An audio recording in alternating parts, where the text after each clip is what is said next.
Hey, what's up, everybody? Everybody. Yo! Break it down.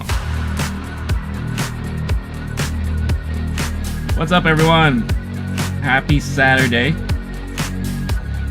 Coming to you on this Saturday afternoon. As you can see here in New York, it is nice and sunny.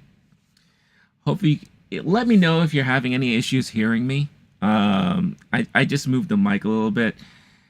If you saw my post yesterday, you'll see that I had a lot of major technical issues from here. I was doing some driver updates on the computer, and one of the drivers I updated basically just didn't gel well with my PC, and it disabled not only my video capabilities, but my audio capabilities as well. So if there's one thing I've learned in life, you would think I would have learned again, be careful when it comes to driver updates, and don't always hop on to update your drivers the minute they are released, because you may come across issues like I have. What's up, RIP? Nice to see you in the chat. Thank you. No issues. Thank you for letting me know. So my entire setup was basically disabled yesterday, and I spent the entire day into the night and even into a little bit of this morning to try to get things fixed and corrected. And this is my first, I guess, attempt to make sure that everything is working as it should. So far, the video seems to be okay. The audio seems to be okay, according to RIP out there. So fingers crossed nothing gets messed up anymore moving forward, because it sucks when I can't go live, when I plan to. And it sucks when I can't just talk about crazy stuff with all of you guys. There's a lot of news that dropped this week. But the one big piece of news that really dropped was last night when I saw this notification come through on my phone about Sigourney Weaver in talks to be cast in the Mandalorian and Grogu movie. I was like, what? It's like, that's crazy. So I'm a little bit excited about that, and I'll talk about that in a minute, but I'm also a little bit, cautious about the whole thing. It's not the first time we've gotten major celebrities in Star Wars, and one of my biggest complaints when it came to season 3 of The Mandalorian was that I felt like there were a little bit too many cameos kind of shoved in our faces in that season. Was it necessary to have Lizzo and Jack Black in an episode? Was it necessary to have Christopher Lloyd show up out of nowhere? I mean, personally, I don't think so. And I felt like, if anything, it kind of, distracted me a little bit from the episodes that they were in. I think they were all in the same damn episode, if I were to remember correctly. It's different when you see like Ahmed Best show up as a Jedi. It's different when you see like those type of cameos, but when you see like major celebrities show up out of nowhere and just to do a character that just pops in for one singular episode, it just doesn't make any sense to me. It seems like it's just a major waste of time. But it is what it is. And I know there are people who enjoyed that episode, but I personally did not. I was too distracted, and I felt like just seeing those guys show up. And don't get me wrong, like, I think Lizzo is very talented. I'm a major Jack Black fan. I love his comedy. I love his voiceovers whenever he does them, and I love his older movies and all. But I felt like it reminded me of like back in the day, whenever you had like a major like popular TV show or movie franchise, and you have like these guest celebrities that would just show up because maybe they're fans of the show, or maybe the creators fans of them, and they would just show up, do like a walk-on for no particular reason at all. Like, I feel like, that's kind of what that felt like to me.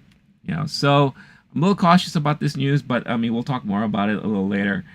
Also, just letting everyone know who may be interested or not, I am live now on YouTube Shorts. So if this is a format that you prefer, a vertical format, then by all means check that out. You can find the links there on the channel.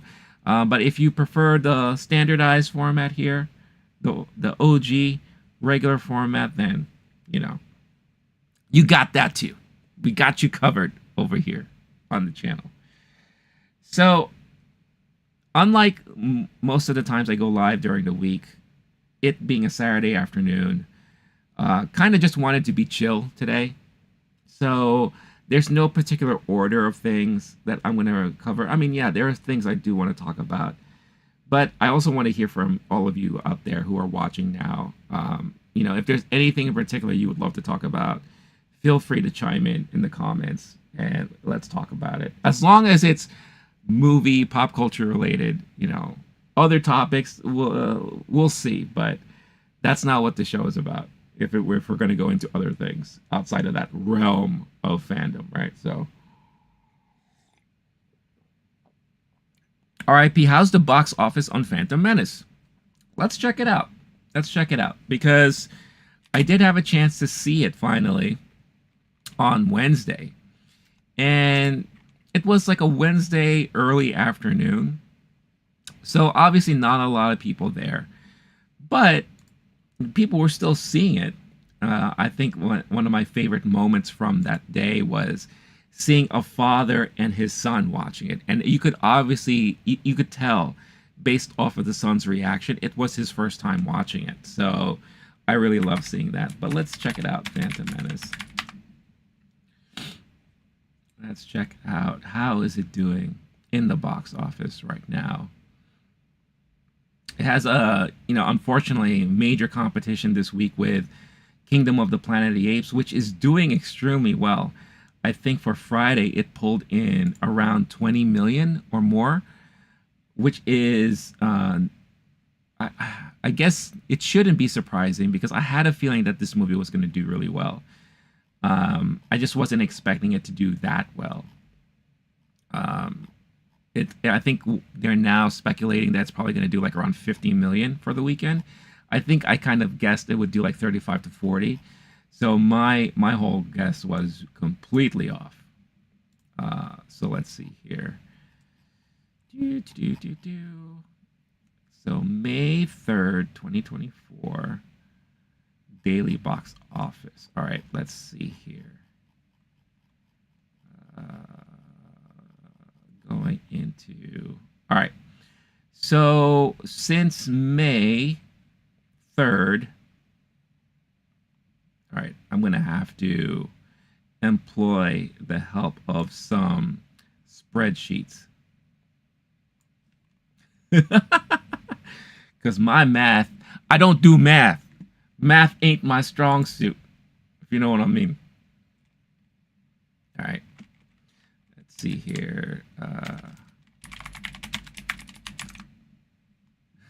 Why is it when I typed in, or I was attempting to type in Google Sheets, I typed in Google Shits?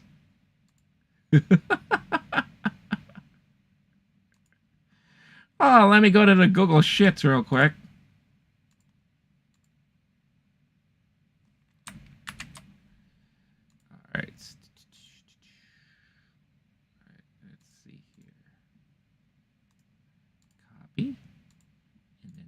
I paste. Oh no. Text the columns. Oh, this is not working. What's happening? Okay, you know what? This is terrible. While I'm adding all this stuff up here, are they releasing all the Star Wars movies again? I think... Now, I know The Phantom Menace was a special moment because this year it is celebrating an anniversary. I think it's the 20th anniversary or 25th anniversary. So I think for this year alone, I heard rumors, or I saw a news report that they were supposed to release all of the original, how many do we have now? 9 movies. I heard that they were releasing all 9 movies in theaters at one point or another this year. So I don't know if it's to celebrate anything in particular or just to have a day where you could catch all the movies. So I'm not exactly sure what the plan is there, but I did hear that they were thinking of doing that this year. So I would probably just be mindful if that's something you want to check out. I'm sure there are going to be a lot of people who want to check that out. So, um, all right, doing some manual math here, guys. I hope this is exhilarating content for all of you. I should, you know what? That's gonna be my mathing music. We're doing some math. I'm doing some calculations. Want to check out Phantom Menace box office ever since it was re-released in theaters this past week. Boom, boom, bam. All the way, Sam. Who's Sam? I don't know. You're Sam. No, I'm not. Go fuck yourself. Okay, I'm sorry.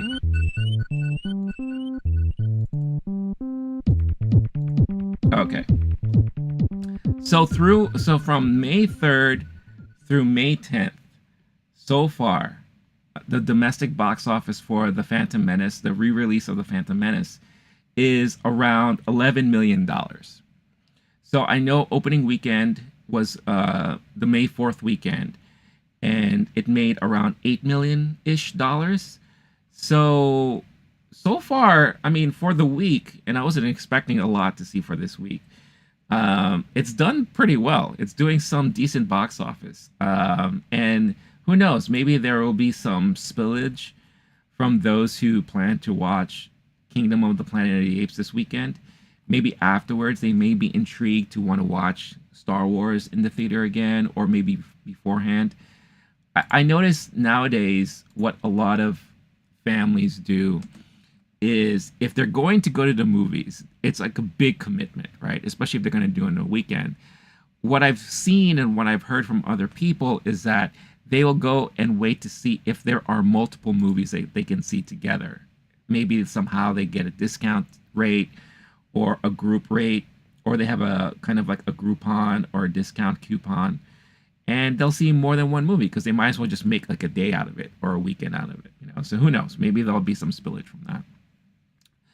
What's your favorite franchise? As far as movies are concerned, I am definitely a Star Wars guy.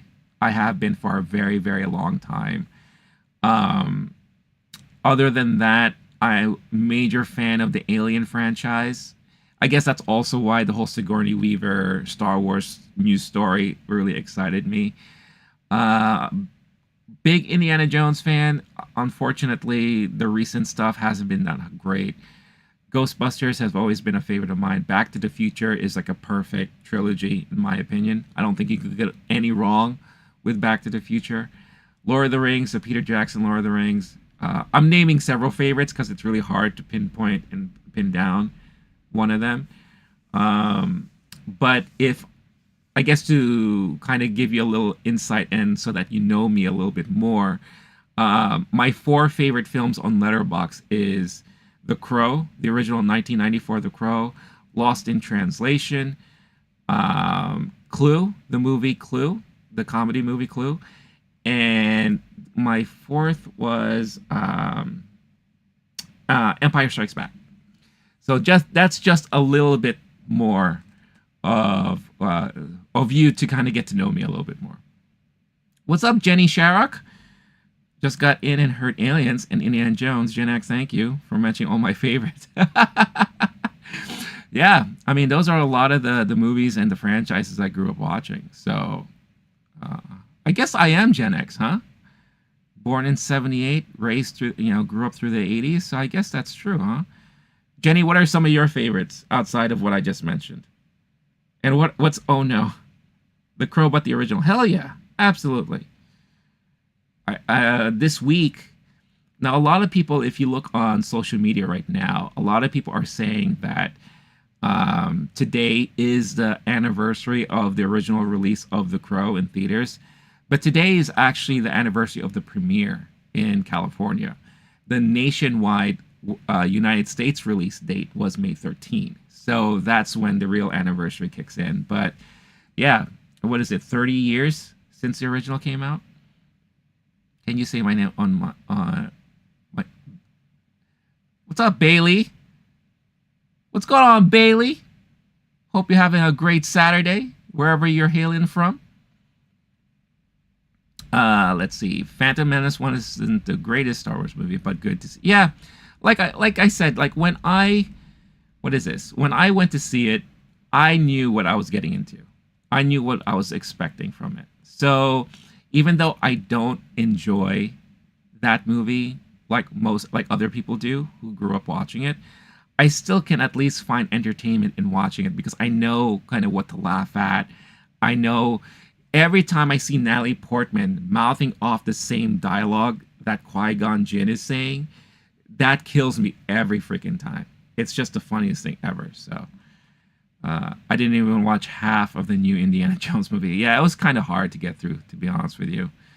After my mom gets out of work, we're going to... Oh, well, Bailey, I hope you have a great birthday party. Is it your birthday or is it a friend of yours or someone else? Jenny saying, I know it is weird, but Elm Street.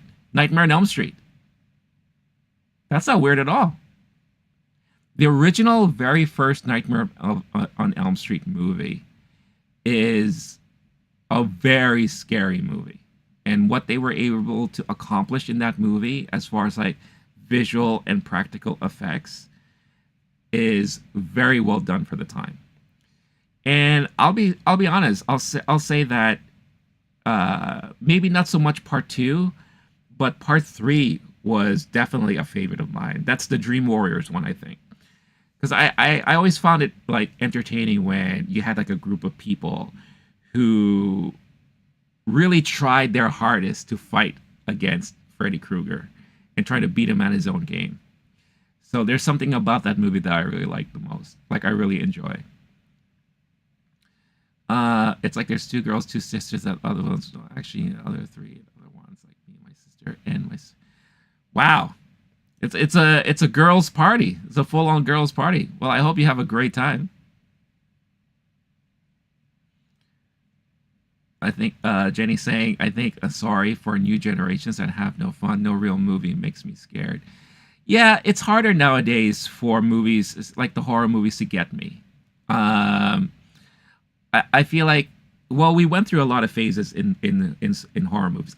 Jenny, I'm assuming you're a big horror movie fan, right? So I used to be when I was younger, and then I got out of it during the Saw era. That's when everything became kind of, you know, the gore porn. Everything had to be very gruesome and gory.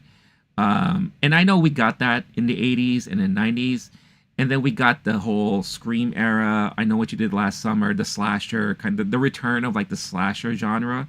But then we got into like the gore porn, you know, where everything had to be so bloody and in your face and disgusting. And I kind of left the whole genre after that.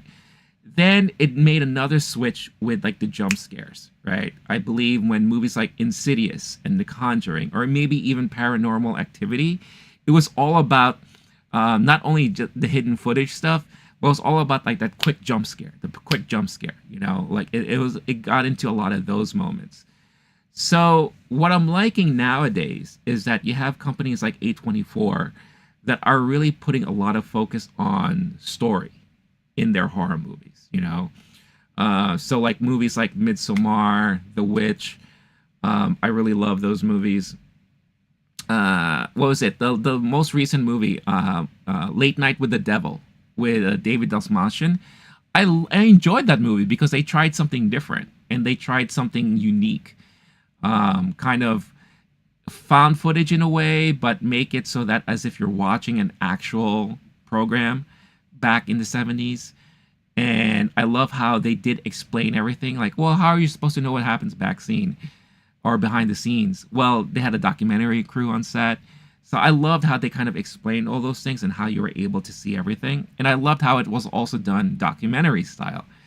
That's basically how the movie started. So there are some movies that I appreciate now because of the storytelling element. That's what attracts me and intrigues me. But for the other horror movies, like for example, Megan and what's that, Abigail that just came out, like I don't have interest in watching them, to be honest with you. If it's on streaming, maybe I'll catch it one day, but I don't know. I just feel like a lot of these new horror movies don't do a lot for me these days. So, what are some other, if Jenny, if you're still there, what are some of the other horror movies that you love? And Bailey, again, I hope you have a fantastic birthday evening with everybody. And RIP, since if you're still there, hopefully you're still there. Since you've asked me what are some of my favorite movie franchises, what are some of yours?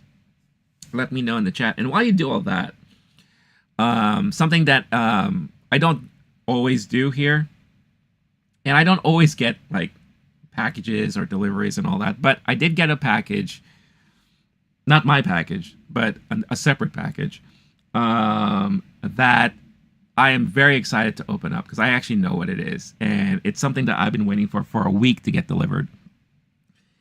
So I'm going to unbox it right now and just share it with you. It's delivered from Japan too, so I'm very, very excited for this. So I'll unbox it here and we'll check it out together. Jenny chiming in. The First Exorcist. Oh, I have a story about that with me. I agree. Damien. Okay, so The Omen. Are you planning to watch any of the new Omen movies that came out? I actually heard that from those who I know who saw it. They said that the new Omen is actually pretty decent. So, I don't know. But the Exorcist. So, my story when it comes to the Exorcist movie is I remember, I think I was 12 years old.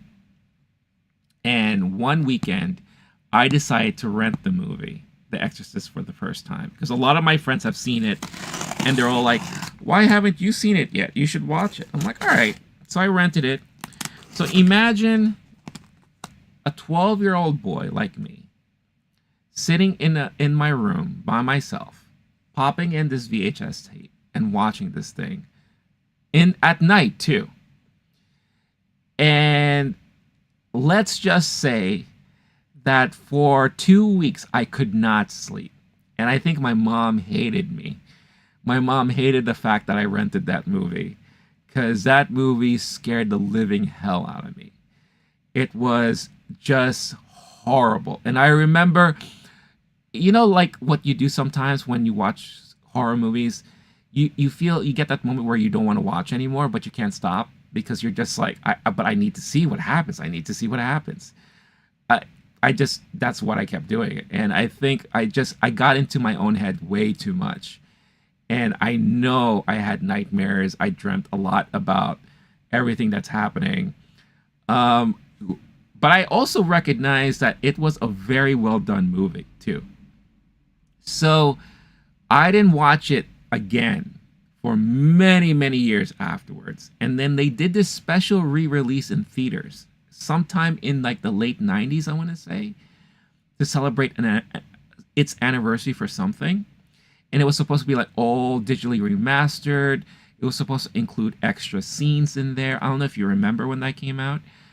And I remember I watched it with a group of friends. And for some reason, we were no longer scared. We were just laughing at it. Because the one thing that cracked me up now when I see it is the statue. Because I didn't realize the statue has a giant freaking dong on it.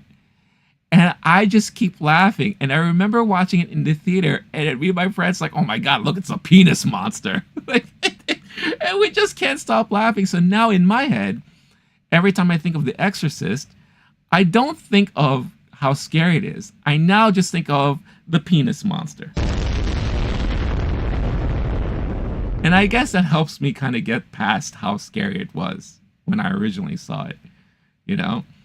So, but when I did watch it again, I did also recognize how well done that movie is for the time. The acting is great. The ending is nuts, right?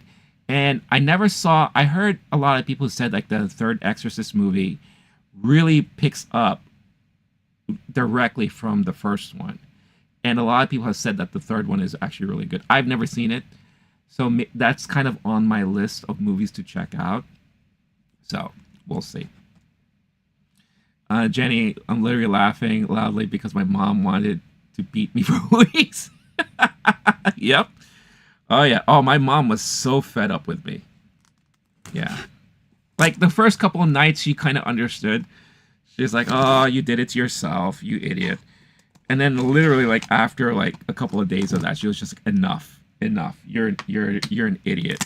You know, the whole "you're not watching a scary movie ever again. You're not allowed to rent horror movies." That's the whole thing I got. So, yeah.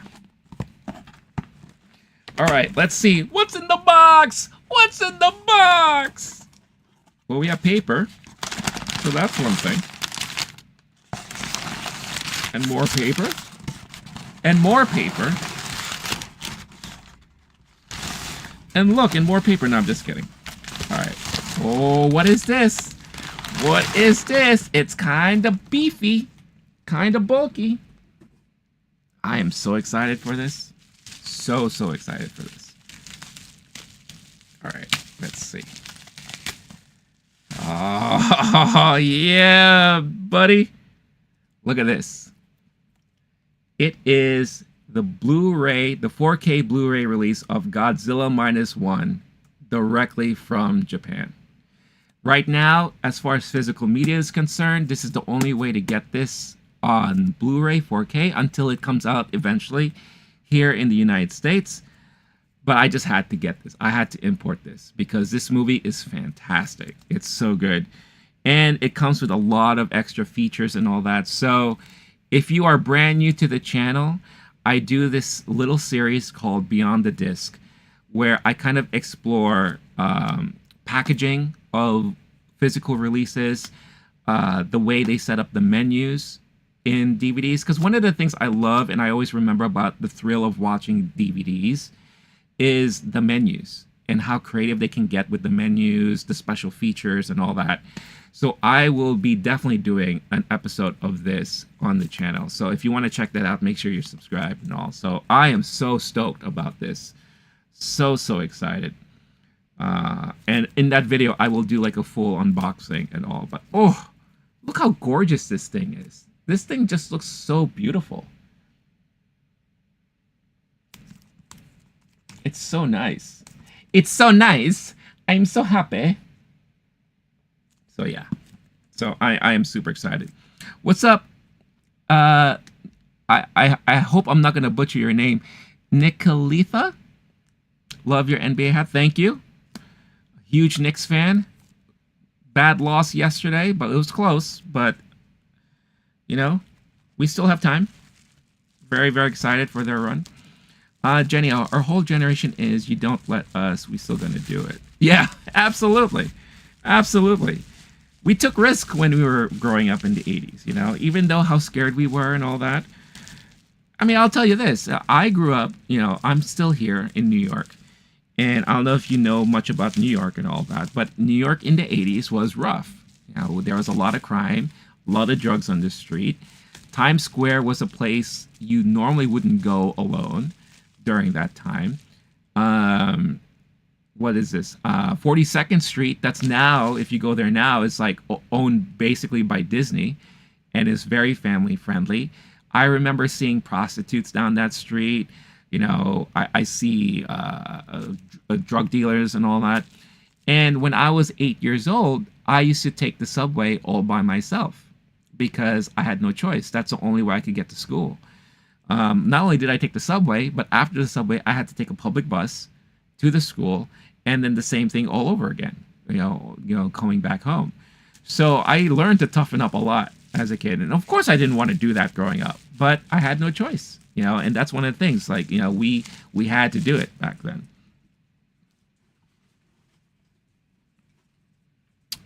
Bailey, I follow you everywhere because I like your videos. Oh, thank you. Thanks, Bailey. That's really nice of you to say. Thank you so much. That's very sweet. Kiss, I'm looking for my 9 kids baby daddies. Okay, well, good luck with your search. I don't think I'll be the one for you, but I appreciate that.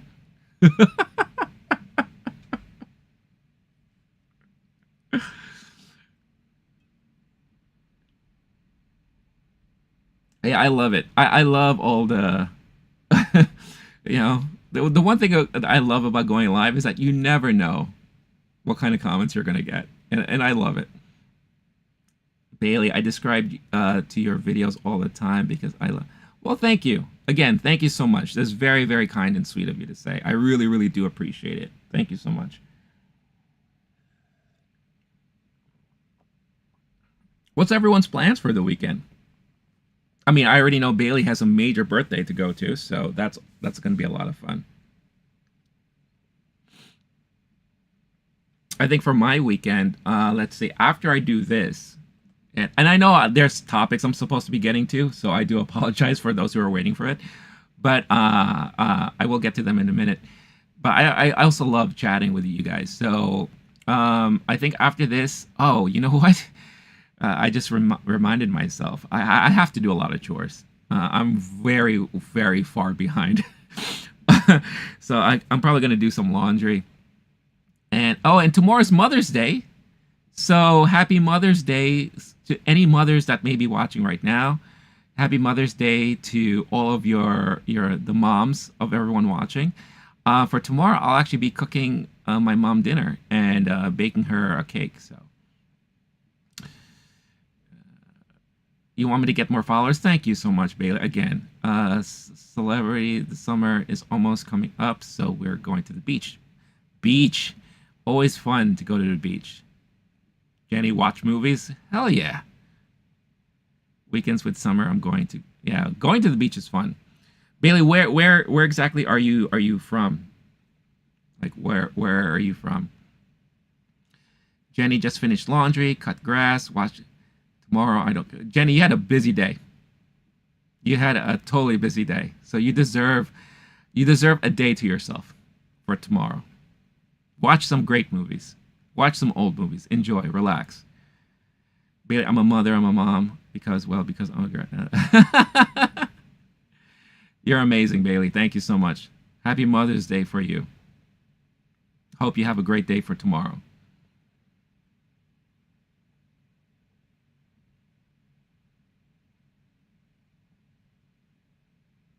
I'm getting a lot of love here, guys. It's so fun. Thank you so much. I really, really totally appreciate it.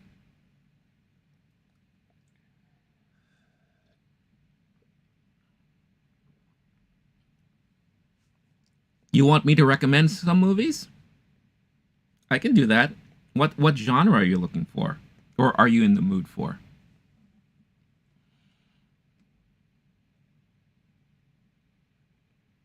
Bailey's from India. Nice.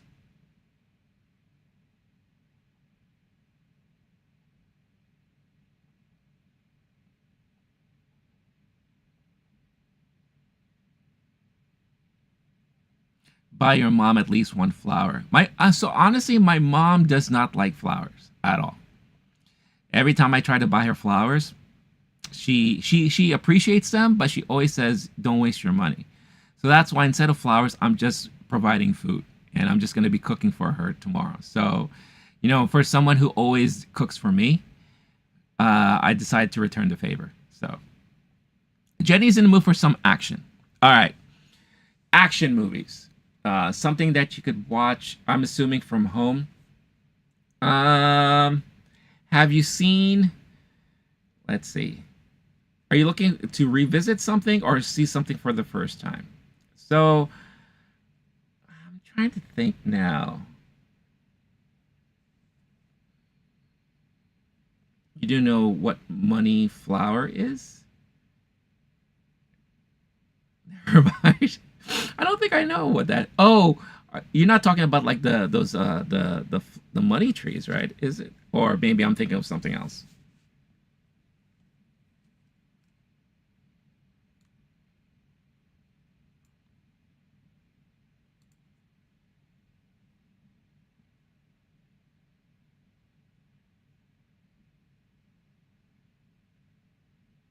But okay, sorry. Action movies.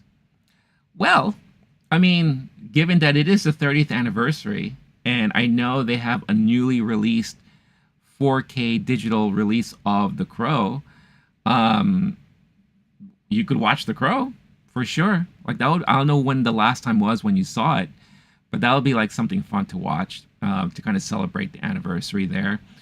Some of my favorite action movies are True Lies. Um, let's see. Uh, you can never go wrong with if we're talking about 80s. You can't go wrong with any of like the classic Schwarzenegger movies like Commando, Predator, um, Conan. I have a guilty spot for Conan. True Lies. No True Lies tomorrow. Okay. Let's see. As far as new ones are concerned, well, I don't know if you feel like going to the theater if it's out. I don't know, Jenny, where you are, but I've been recommending The Fall Guy to a lot of people because The Fall Guy is a fun movie. It really is a fun movie. It's a blast. Gosling is really good in it. His chemistry with Emily Blunt is fantastic. And the stunts in it is outrageous. Really, really fun time in the theater. Bailey's asking what my favorite country is. Well, outside of the U.S., my favorite country is Japan. I love Japan. I've been there more than 10 times, and I'm excited because I'm gonna be finally going back there next year because I was able to get tickets for Star Wars Celebration. That's gonna be in Japan next year. Jenny's gonna do Predator and Aliens. Oh, hey, nothing wrong with that. That sounds like a fun time to me. Predator. The first one is a blast. The second one is okay. It's not bad. Um, it's just funny to see Danny Glover trying his best to keep up with the Predator and all that. I do love the ending where he's on the ship. Aliens. I mean, I love. Oh, I saw Alien again in the theater recently because that's celebrating a major anniversary too, and it's still fantastic. Especially since I've never seen it on the big screen before. Alien is just so good. And I think a lot of people don't realize that Alien was really, in essence, a horror movie. You know, it was like a really well done science fiction horror movie. And it's Cameron that took it to the next level with Aliens, turning it into like a major action packed blockbuster film. Both are great in its own right, but yeah, those are the two Alien movies I love the most. Ghostbusters. Are you planning to watch the new one, Frozen Empire? Because that's new. You could get that digitally now, I think. If that's something you're going to check out, I'm very curious as to what you're going to feel about it when you watch it. Because I definitely have my opinions on it.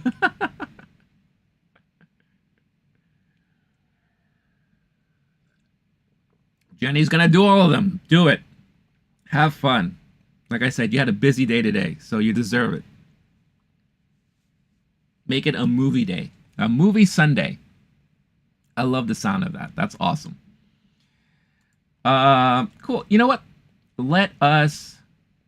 What's that? I'll let you know. Yeah, let me know. Would love to hear how your day turned out and which movies you did end up watching. And how you and if it was something that you saw that's new, I would love to hear your thoughts on it.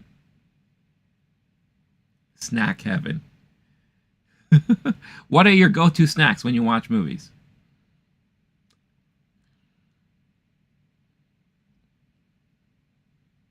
I love when I'm home, I usually enjoy peanut M&Ms and I do the occasional popcorn at home, but I love movie theater popcorn. So whenever I go to the movies, I always get myself some popcorn. Bailey's watching Birthday Party right now. All right. Well, Bailey, like I said, enjoy the birthday party. Sounds like it's going to be a lot of fun. So I hope you enjoyed. I'll see you next time. And again, thank you so much for the kind words. I really, really, really appreciate it. Jenny, popcorn is a must. Yeah. Popcorn is always like a good go-to, for sure. I remember there was a time when I went to the theater that I stopped having popcorn because I switched over to nachos. This was like late 90s, 2000s. I was so big into the whole nachos thing. Like I had to have my nachos. But then I stopped when they started giving you the what is it? The container cheese, the cheese that comes in a container, right? And all they have to do is like heat it in the microwave and then that's it. Like I was like, "Oh, come on. That's kind of weak for me." Like I love when they have the cheese poured over the nachos. Like back in the day, I remember they used to do that and they sprinkled jalapenos around it. That is like that's my memories of nachos from back in the day. You know.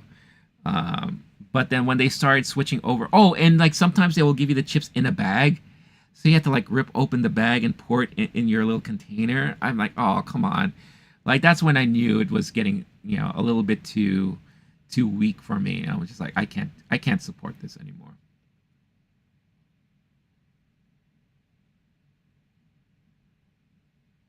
Nachos were spicy, but now are kind of weak. Yeah, because it's all like pre-processed now. I mean, not saying it wasn't before, but I feel like it's not fresh.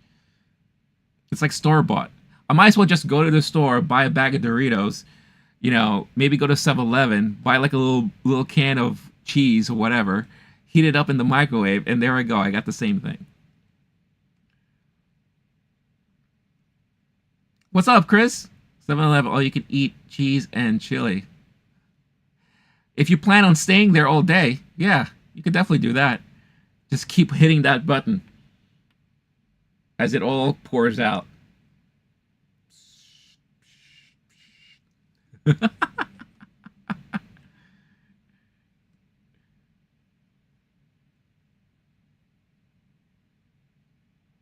Jenny says, I'll do that anyway.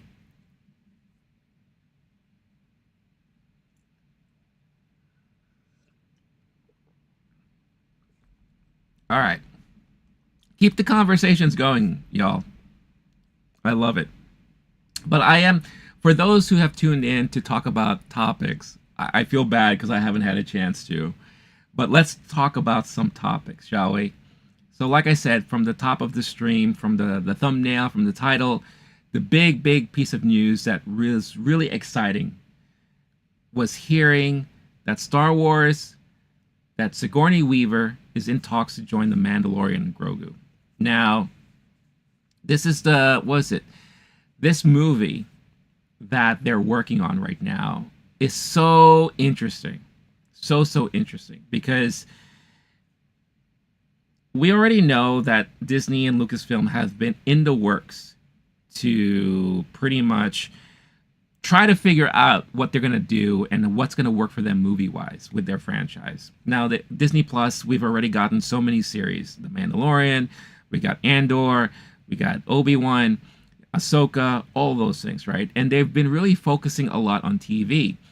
But they know that they could do a lot of business when it comes to their movies. And I feel like there has been a lack of movies. And I even said it too. When I went back to the theater and rewatched The Phantom Menace for the 25th anniversary, I believe it's 25 years or 20 years, there is something about seeing Star Wars on the big screen. Because I feel like it was always meant to be seen that way. So this is the first time that they have any movies in full production since, I believe, 2019 or something like that. And the first time we got a major celebrity cast announced for a Star Wars film. So I'm here on The Hollywood Reporter, checking out this article here. Star Wars, Sigourney Weaver in talks to join the Mandalorian and Grogu. Like I said, this piece of news dropped last night. So when I saw this notification pop up, I was like super excited. So sci-fi legend Sigourney Weaver has gone up against face-hugging aliens and squared off against colonizers on lush green planets, but she has never faced stormtroopers and galactic bounty hunters until now. I agree, Jenny. It is very different to see it in the theater, for sure.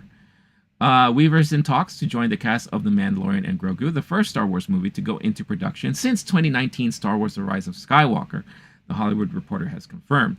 The Mandalorian creator Jon Favreau is directing the feature, which is expected to film later this year. Favreau, Lucasfilm head Kathleen Kennedy, and Lucasfilm Chief Creative Officer Dave Filoni will produce the feature. And then the article continues to talk about how the Mandalorian first started.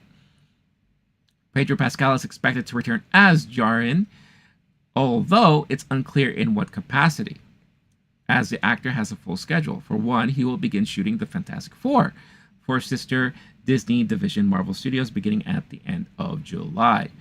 Weaver, a three-time Academy Award nominee, is perhaps best known as longtime face of the Alien franchise, starring with 1979's Ridley Scott sci-fi horror classic, then establishing her butt-kicking bona fides with James Cameron's 86 sequel Aliens. I will also say another great space-related movie that she's in is Galaxy Quest. It's just kind of like a parody of the whole Star Trek universe. I loved that movie so much, and she is so good in it. I love how they play a lot on the kind of like the tropes from the TV show and the series. Really, really good. So if you haven't seen that, you have to check it out. And of course, now she's also known for the Avatar movies and all that. So definitely, this is something that is worth paying attention to. As to what her character could be or what capacity she could be in this movie, I don't know.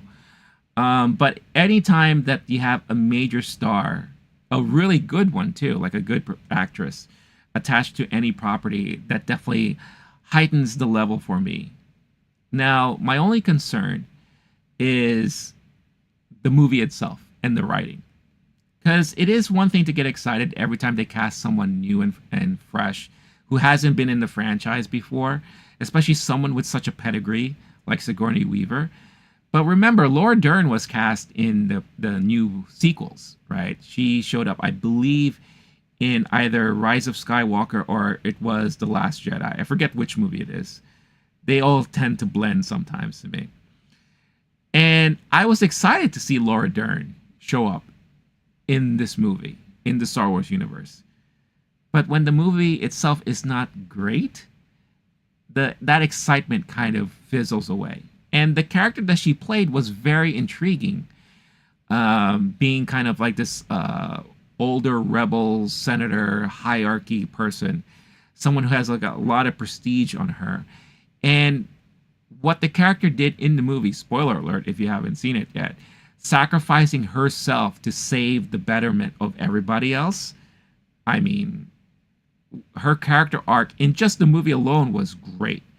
Would have loved to learn more about her and more about the character and seen her more, but from what she accomplished, I thought it was good. So who knows what's going to happen here with Sigourney Weaver, but I think it's always a lot of fun every time you have like a major star show up in a big franchise like this.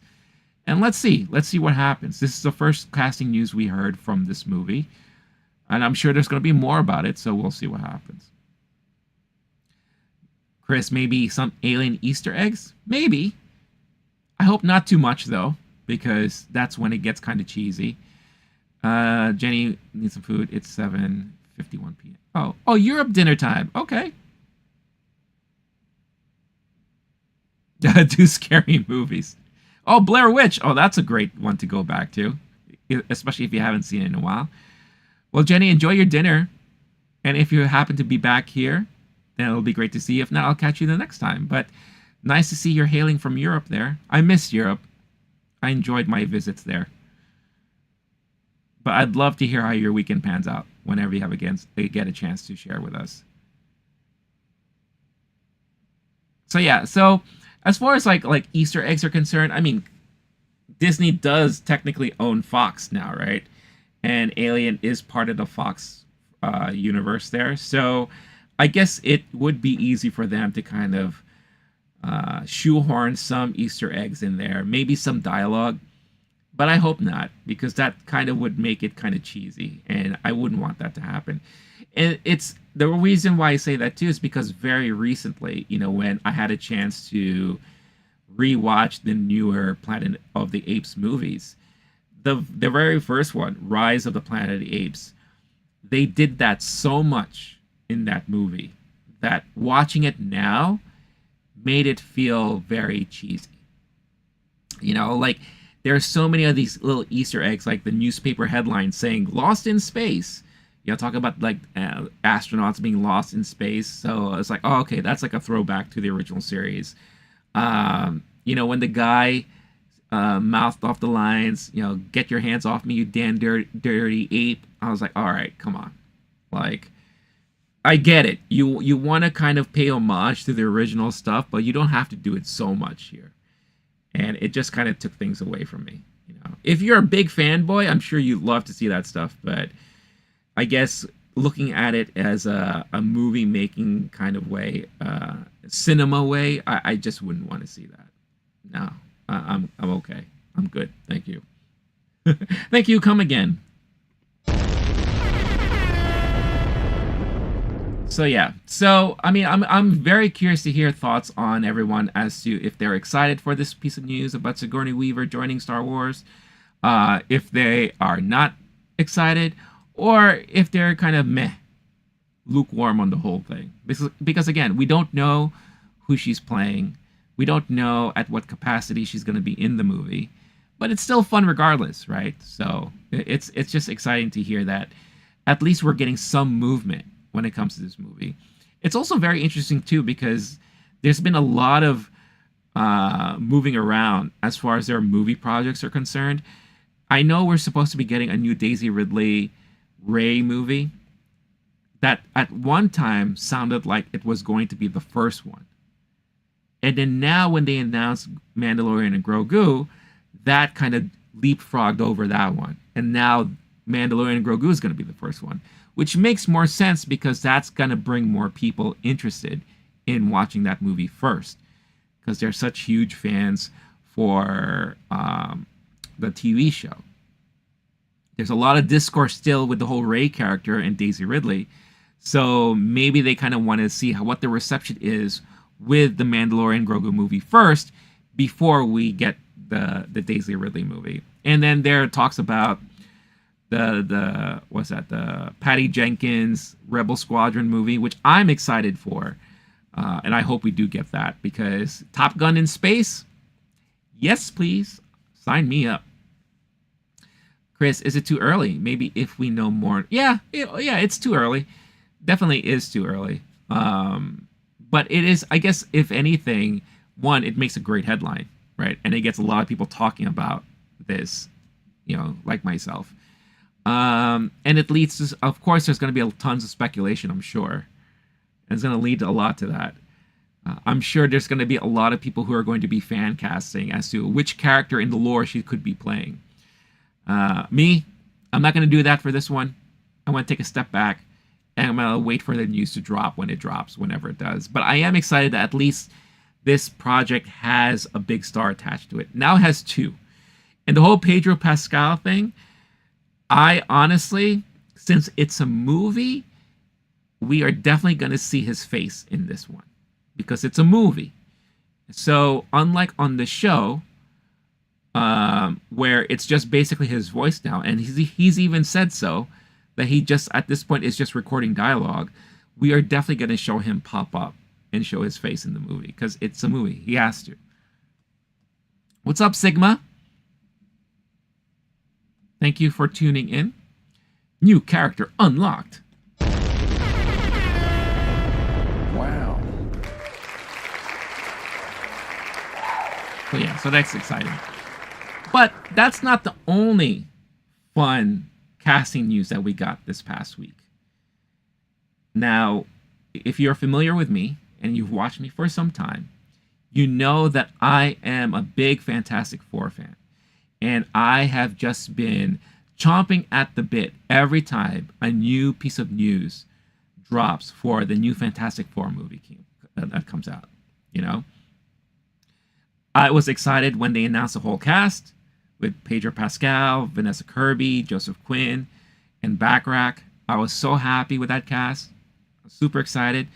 Then they announced Paul Walter Hauser is going to be in the movie, right? Paul Walter Hauser is going to be in everything, apparently, because I feel like every week this guy hasn't been announced to be cast in a new movie. He was announced in Fantastic Four. He's been announced in the Chris Farley biopic that they're working on. And this past week, he's now in another new movie called Press Your Luck. That is a movie based off of the game show.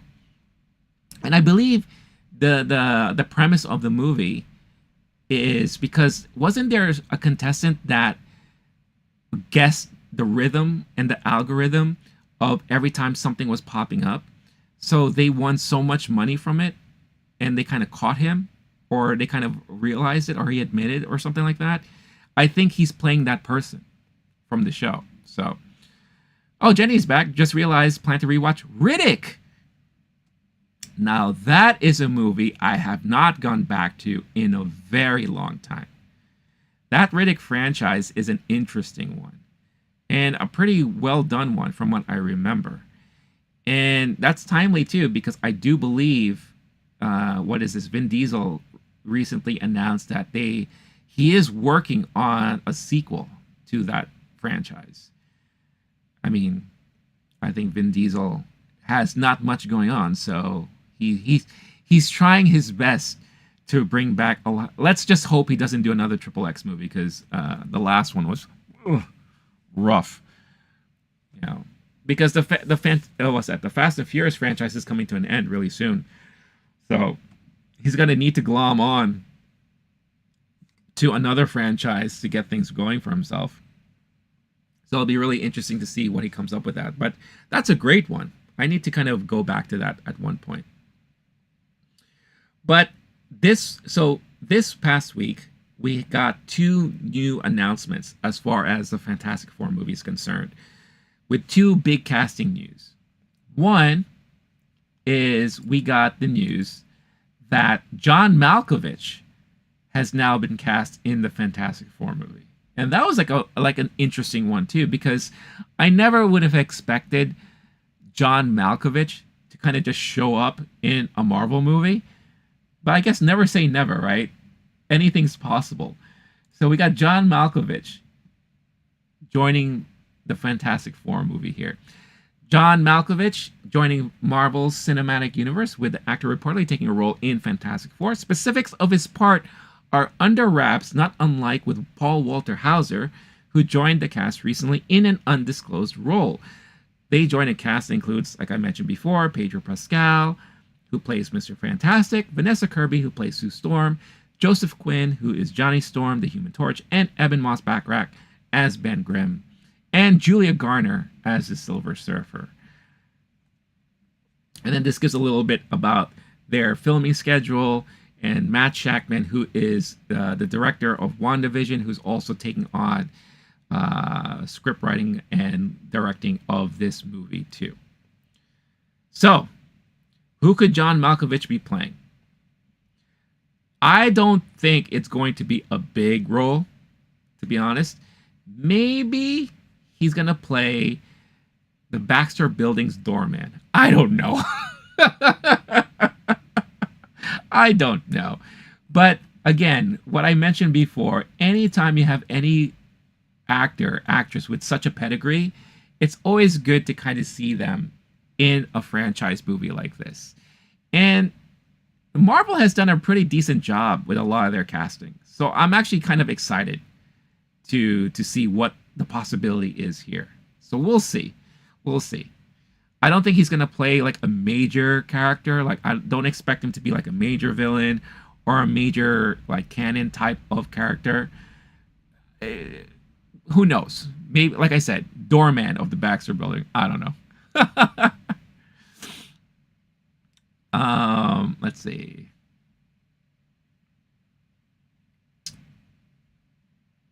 Yeah, it's been a while since Malkovich has been. Hey, Sigma. Hello again.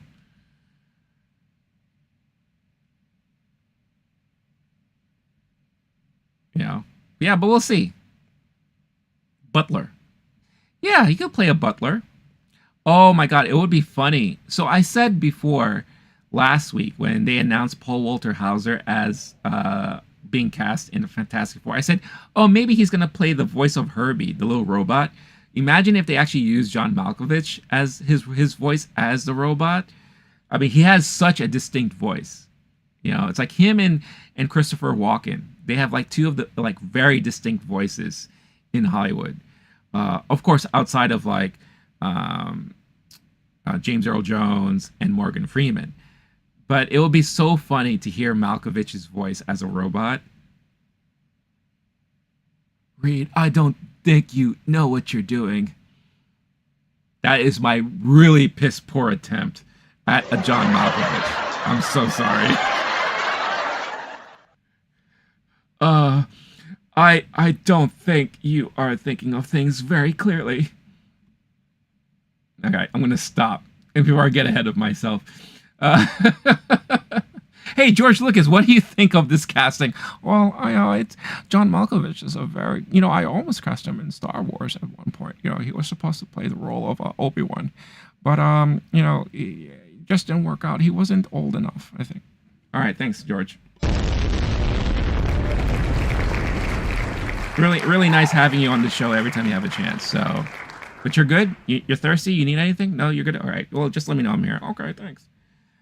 Now you have John Malkovich, Paul Walter Hauser in the Fantastic Four, amongst another great slew of cast members.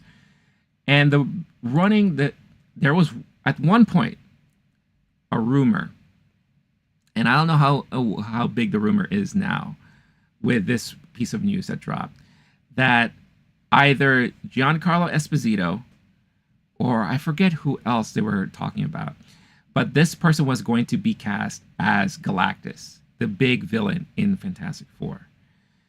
But all those rumors went out the window, I should say, when they announced that Ralph Ineson is cast as Galactus in the Fantastic Four. And I'm actually very intrigued by this piece of news, because Ralph Ineson has an interesting history with Disney that I don't know if a lot of people remember or recall.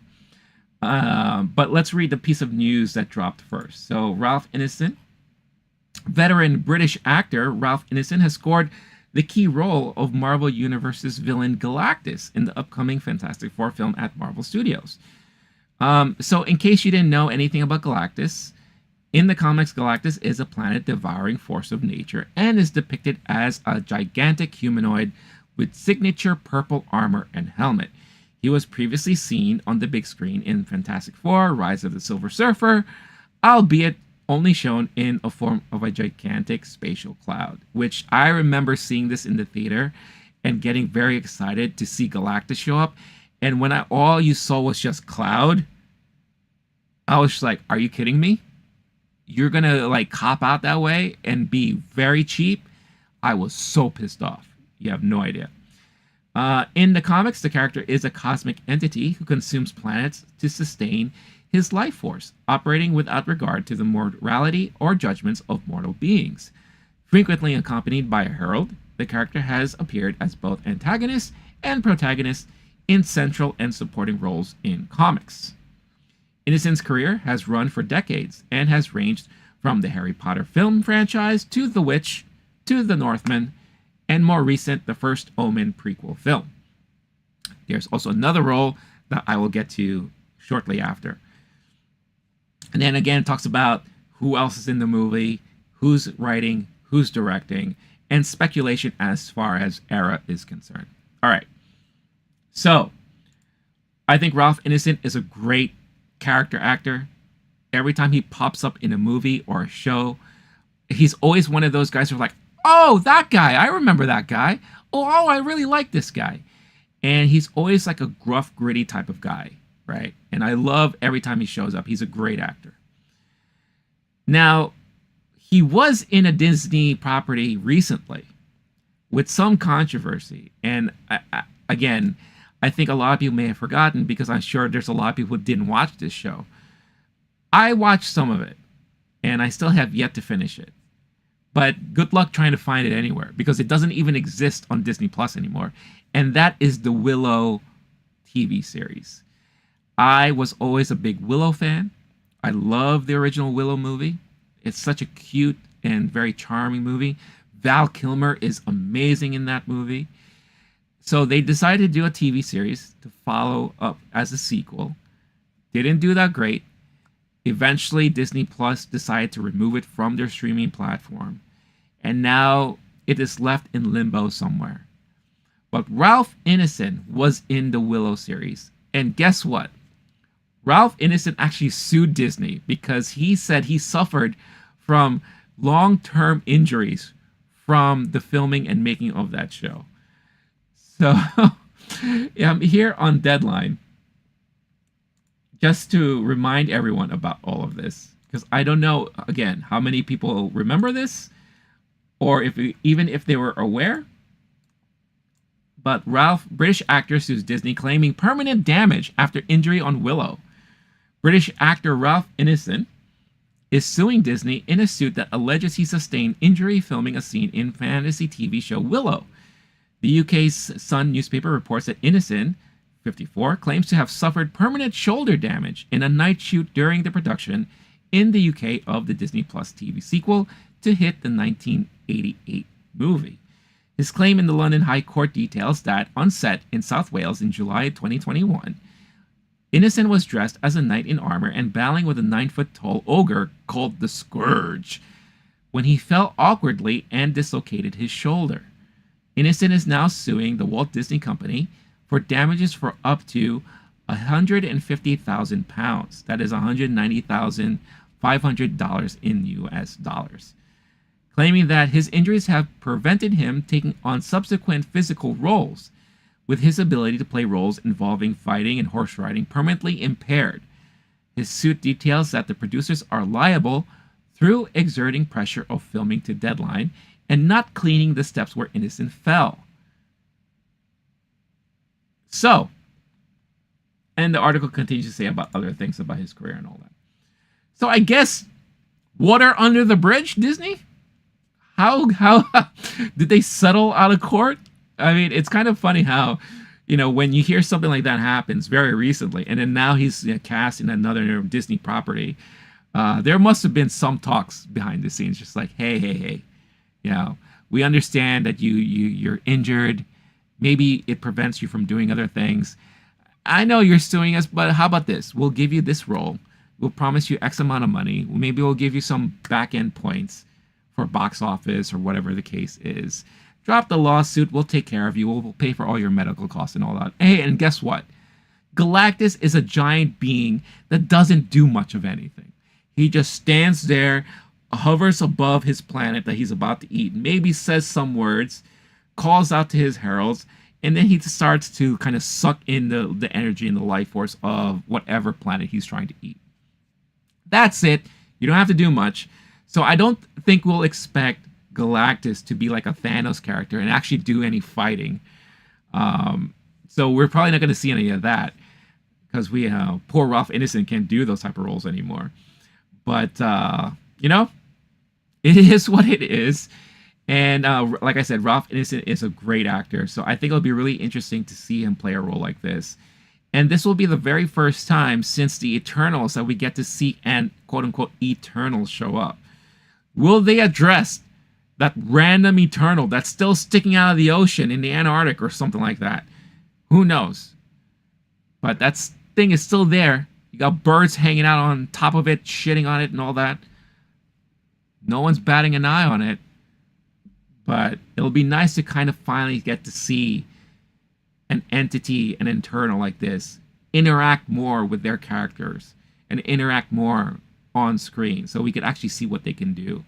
And Galactus is a great kind of villain to be featured. And of course it's Fantastic Four, so of course he would show up in that movie. But I guarantee you we'll probably also get to see a Doctor Doom show up.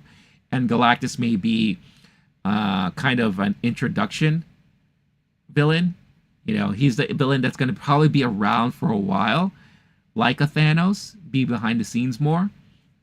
Who knows if he's actually going to really interact with the Fantastic Four in this film or all that, or are we just going to see him kind of talk to Julia Garner's Silver Surfer and say, hey, I need you to scout planets for me, and okay, here I go, and then she's going to go around and do that. So who knows? We'll see what happens. But again, what's up, Oz? Oz Green, OG into hizzy. Again, I like to always say, if you want to check out Oz, he does a really fantastic podcast with the crew over at Double Toasted called What's Up, Son? Airs Monday nights on the Double Toasted channel Whether I believe they go live on Twitch, Kick, Facebook, and then clips can be found on YouTube, I think. So check out my boy. I've known this guy. Can you believe I've known this guy for more than 20 years? What the hell's wrong with me? Why is he still my friend? Jesus. Get out of here.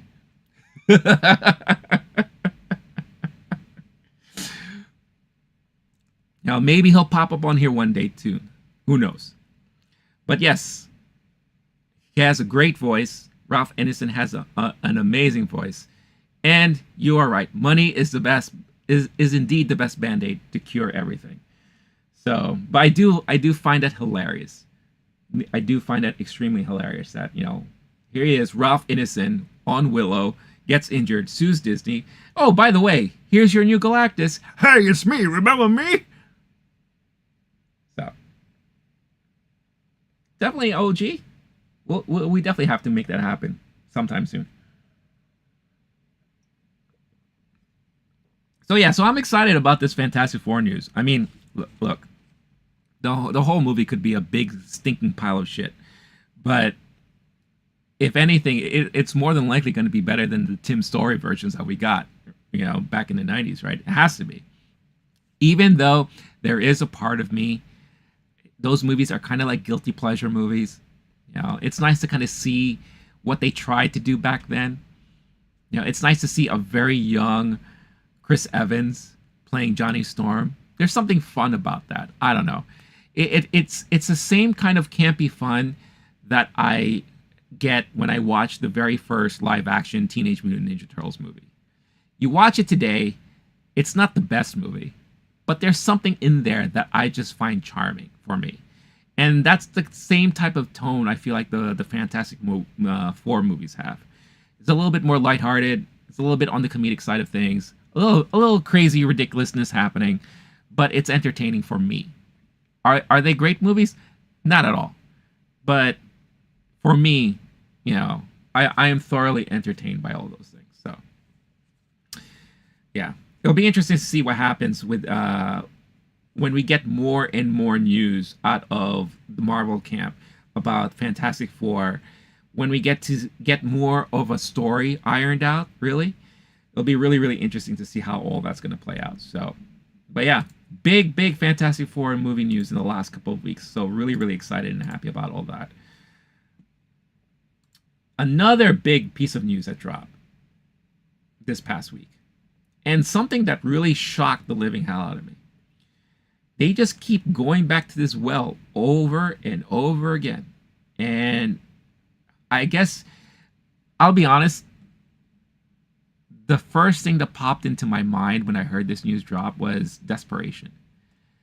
Warner Brothers is really trying so hard to get a franchise that will bring them a lot of money. I think they've been trying to do that for a long time. Ever since the original Lord of the Rings trilogy ended, they tried it with The Hobbit. Didn't really do that great. They tried it with Harry Potter, which was a cash cow for them until it eventually ended. Then they tried to get that back with Fantastic Beasts, which didn't happen. The DCU flopped big time, right? You know, all the money they spent for the DCU with Zack Snyder and all those involved. Now they're hoping James Gunn can bring that back. And they just try again to see what's going to be that next big thing for them that they could kind of ride and get a lot of money from. And it looks like now they're going back to the well, because they announced that Peter Jackson, they got teamed up again with Peter Jackson to make another brand new Lord of the Rings movie that's targeting a 2026 release. That's not that far away from now. You know, that's 2 years. You expect to hop on board, write a script, cast it, production, film it, edit, and all that stuff in 2 years? Look how long it took him to do the original Lord of the Rings trilogy. And even the Hobbit series. And now they expect him to kind of spit out something real quick like this? I don't know. Again, sounds of desperation to me. But Hollywood Reporter here has the article with the news. about, and hold on, I'm just fixing something here. Peter Jackson working on new Lord of the Rings films for Warner Brothers, targeting 2026 debut. First film, which will center on the character of Gollum. We can't get enough of Gollum, apparently. Has Andy Serkis set to star and direct. So, Peter Jackson looks like he's going to be the overseer of this all. He's the Kevin Feige of the Warner Brothers Lord of the Rings franchise. Mind you, Amazon also has their own Lord of the Rings things going on with Rings of Power, which I think is slightly underrated. I think more people should give that series a chance. Because I kind of liked the first season. But it does definitely have a major feel of the Peter Jackson Lord of the Rings movies. But they're like, hey, Peter, we need your help. We need some more Lord of the Rings movies. Okay, I got you.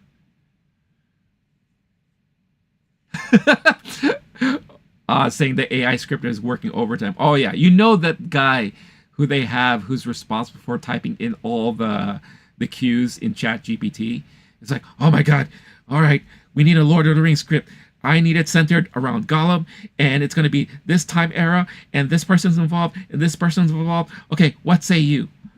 Oh, okay, let's take that and this, and now do another draft, and blah, blah, blah, blah. Oh, man, that dude, he is probably, ever since his news dropped, you know, that guy's like been typing away like crazy. But here we go. Warner Brothers has made it official it will be returning to Middle-earth on Warner Brothers Discovery's first quarter earnings conference call on Thursday. CEO David Zaslav, the king, the prince of Hollywood right now, I mean that sarcastically, said that the company is now in early stages of script development for the new Lord of the Rings movies, which he says they anticipate releasing in 2026 and will explore storylines yet to be told. What other stories needs to be told? You've told them all. At least those that really matter. You know, you have, what is this? You have the original trilogy from the books. You already had The Hobbit covered. Now they go back to the Silmarillion, right? And now you're trying to pick things from there to tell stories from. That's the whole Rings of Power situation going on in Amazon right now. So what untold stories are going to be told? Especially when it involves Gollum. Didn't we get enough of Gollum's storyline? You know? In Return of the King, it starts off with his backstory. How he came across the ring. How he screwed his friend over to get the ring. You know? And then how he evolved into the Gollum character. And then we saw him die and all that, and, you know, whatever. Then we got the Gollum video game that no one played. That's supposed to tell more stories of Gollum. Apparently no one really gives a shit. So why are we telling more Gollum stories? El Melts, this is for you. Chicken noodle soup! Motherfucker! Alright, that was a little extra. Why you wanted me to scream that? I don't know, but enjoy. Oz Green, the only way to spit that out that early. Yeah. Good old AI and ChatGPT. Well, anyway, the first film from New Line Cinema and Warner Brothers Pictures will be called The Lord of the Rings Hunt for Gollum. It's a working title, with Andy Serkis set to star and direct the feature. Zaslav says that director Peter Jackson and his longtime writing partners Fran Walsh and Philippa Boyens, who he must be having some sort of threesome with these guys, right? I don't know. I'm just saying that. If Taika Waititi can do it, why can't he? It must be...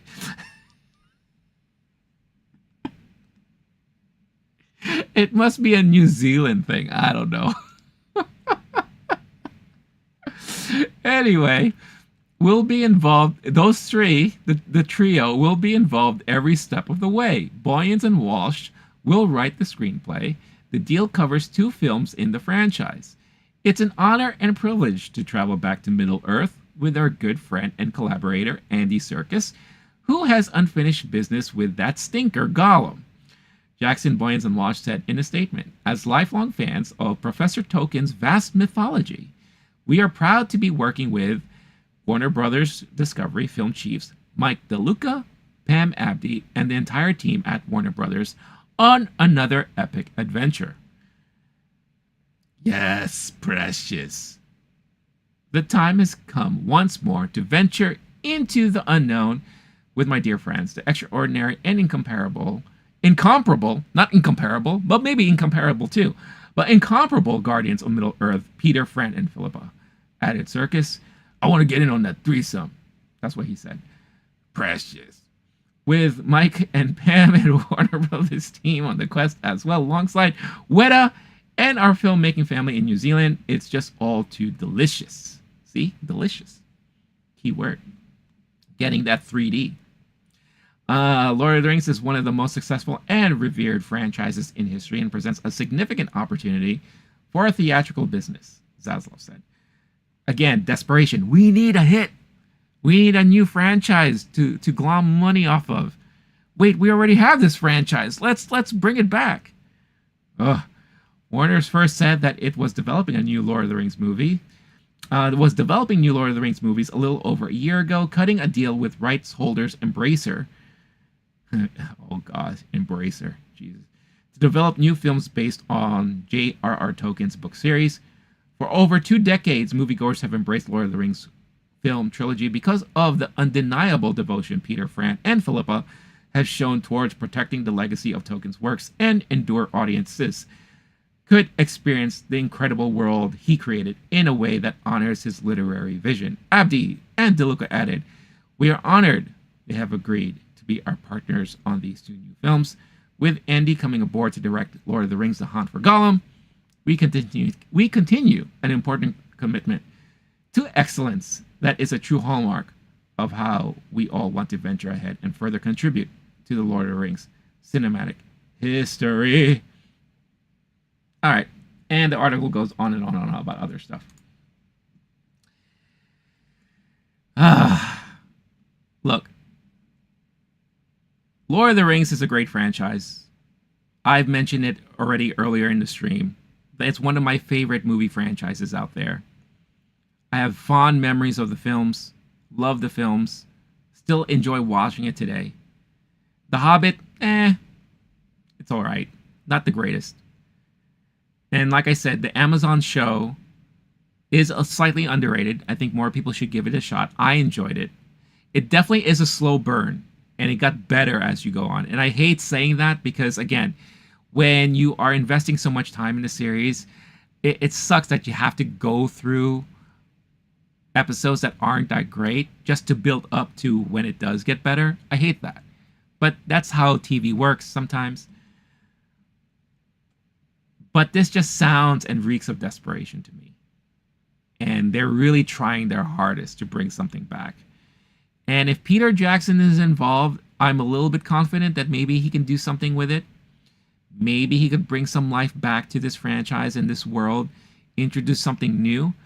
I just don't like the fact that we're getting a Gollum movie. I don't care anymore about this guy. Why do we have to keep going back to his character? We've seen enough of his character already.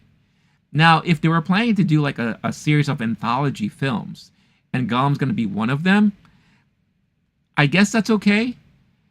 There are a whole lot of other characters I think I would be more interested in. Right, Rings of Power is talking about, who is this? Kate Blanchett's character from the movies, Galadriel, right? What about Legolas's people? What about his character? What about Aragorn and his upbringing and all? There's a lot of other things that you could possibly explore if you really wanted to. But this also reminds me of something that Disney and Lucasfilm tried to do back then, which didn't work out. And they kind of dropped after it failed. And that is, they were planning to do a series of anthology films based off of characters from the universe. Y'all remember when they made that announcement? We were all supposed to get a Boba Fett movie, an Obi-Wan movie, a Yoda movie, and a Han Solo movie. Guess what? We got the Solo movie, and it wasn't great. Obi-Wan and Boba Fett turned into TV series, which guess what? Wasn't that great. Yoda, they said, F Yoda. Guess what? We'll do a baby Yoda, plop that character into another series called The Mandalorian. All said and done. Right? I feel like they're going to find themselves in the same boat as Disney and Lucasfilm found themselves in. And when they see that a lot of this stuff is just not going to work out, or the interest maybe is kind of like this, then I don't know. It's a big risk for them to take. You know, of course, I'll be there to watch it whenever it does get made and it does release, and I'll be here to share my thoughts about it all. But at the end of the day, I'm not super excited by it. It's interesting, and it's interesting to speculate and talk about, but at the same time, I think it might be, in my opinion, a very bad move on Warner Brothers. But I get it too on the business side of things. We have to look at it that way too. And I do come from a corporate environment previously, advertising. I understand how businesses work. I understand they have to meet, their bottom line. They have to please shareholders and all that. And when they have a franchise under their belt that they're not doing anything with right now, you might as well revisit it, especially since it's proven to do a lot for you in the past. And if done right, it could still do something for you in the future. So hopefully they have the right people involved. Again, Peter Jackson is a fantastic creator, and maybe he could usher in a new era of Lord of the Rings stuff. Or it could crash and burn, and at least we could say, like, oh well, we should have known that this was going to happen, right? And then we could talk about it in the future on how much of a failure it was. That's not what I want to do, but huge potential of that happening. Yeah, so we'll see. We'll see what happens. I say that a lot. We'll see what happens. Did you all see the new images of this new Matt Reeves Batman animated series that they're working on? I knew this new animated series was coming out. I had no idea Matt Reeves was involved in it. And I know some of the images were released. And it's going to be debuting on Amazon Prime. And it's called Batman Caped Crusader. And I don't know. I heard some discourse on it online. I kind of like it. I kind of like it. It has a very old school feel to it, which I kind of dig. But here, I'm back here again on The Hollywood Reporter. Some new details about Prime Video's upcoming animated series, The Batman filmmaker, which portrays the Dark Knight as a cold, remorseless avenger of evil. Here's a nice image of Catwoman. I kind of like how she looks here. Again, very old school. I like it. Matt Reeves' upcoming Batman animated series has released some first-look images, premiere date, and detailed character descriptions that give a sense of the show's tone. Titled Batman Caped Crusader, the series is billed as a reimagining of the Batman mythology through the lens of a team of genre super producers, which include Reeves, J.J. Abrams, and Bruce Timm. So Bruce Timm is involved in this, which is great. The official description: welcome to Gotham City, where the corrupt outnumber the good, criminals run rampant, and law-abiding citizens live in a constant state of fear. Forged in the fire of tragedy, wealthy socialite Bruce Wayne becomes something both more and less than human. The Batman. The Batman. Remember that show? With that theme song? Sorry. His one-man crusade for justice attracts unexpected allies within the GCPD and City Hall, but his heroic actions spawn deadly, unforeseen ramifications. The series will premiere all 10 episodes on Thursday, August 1st on Prime Video. Below are some of the character art. Look at this Batman. I don't know. Me? I like it. I like how this one looks.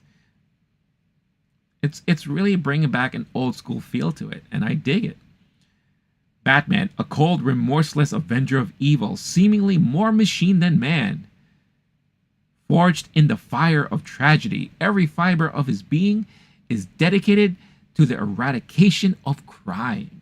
Ooh, I like that. Then Bruce Wayne, public at large. Bruce Wayne is a shallow dilettante, apparently wasting his parents' vast fortune on frivolous pursuits and hedonistic pleasures. In fact, he is an elaborate facade, carefully constructed to divert attention from his activities as Batman. Okay, so nothing new there. Here's Selina Kyle, Catwoman, who we already saw. Selina Kyle is a blithe and pampered heiress whose family lost their fortune after her father was imprisoned for embezzlement. Despite having the silver spoon yanked from her mouth, Selina refuses to quit living in the lap of luxury and becomes Catwoman as a fun way to maintain her lavish lifestyle. Again, I love this look. Classic. Very old school. Harley Quinn. Now, I have a feeling this is where people get, they fall off. And they say, this doesn't look good. Or this doesn't look like my Harley Quinn, right? Harley Quinn, despite a personable and bubbly demeanor, Dr. Harleen Quinzel is a brilliant psychiatrist who treats some of Gotham's elite. However, as Harley Quinn, she is different person entirely, a creepy, quiet, calculating menace who secretly dispenses her twisted justice to the truly despicable, among her elite clientele. Now, I'm not a fan of this look at all, but I'll be honest with you, I'm also not a fan of Harley Quinn. At least not her being introduced into this series now. I get her popularity in the original animated TV series, and as a character, she is very intriguing. But I feel like now there is a problem that they have with this character is that they feel the incessant need to constantly always have her somewhere. Anytime there's a DC universe, anytime there's anything DC related or Batman related, there's always that conversation is, where's Harley Quinn? Are we going to see Harley Quinn? Guess what? We don't always have to see her. She was never part of the main storyline in the comic books. She was introduced in the animated series for the first time, and then they shoehorned her into the canon and into the lore of Batman because of how popular she became. I don't think you have to include her every time, though. So she's here. This is what we're going to get. Fine. If she wasn't here at all, I wouldn't even bat an eye. Get it? Batman? Haha, pun intended. You blew it!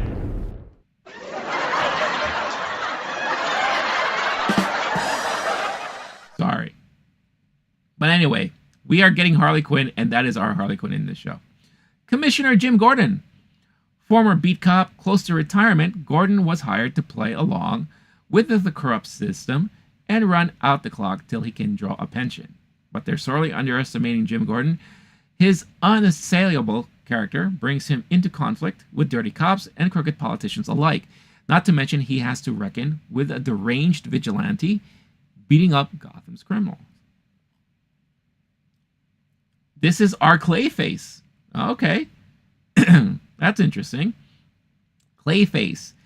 Thanks to his unique facial features, screen actor Basil Carlo has been forever typecast as a B-movie heavy.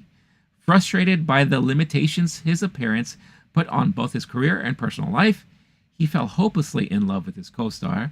Carlo turned to an experimental serum that promised to change his face.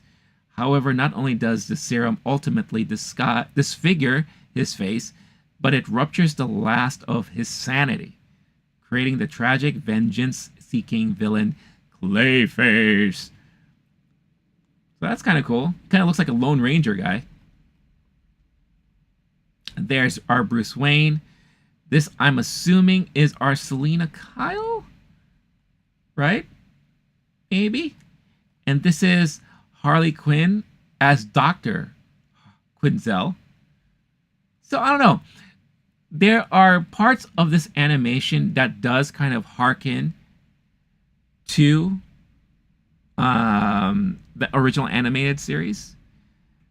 And then there's parts of it that look like they're definitely trying something different here. But I like the old school aesthetics. I love how it looks like a throwback to an old school vision of the Batman characters. So I dig it. But I know there's discourse online about it. But it is what it is. Did he? No, I cannot. But thank you for the comment anyway.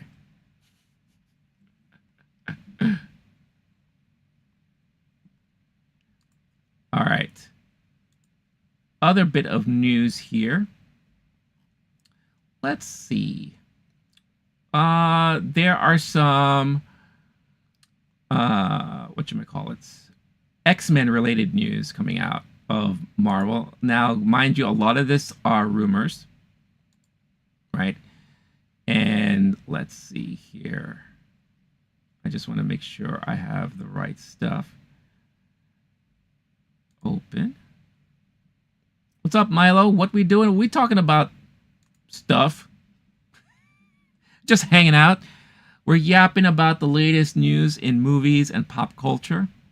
If you have a topic you want to talk about, let me know in the chat, as long as it's within that realm. But that's what we're doing.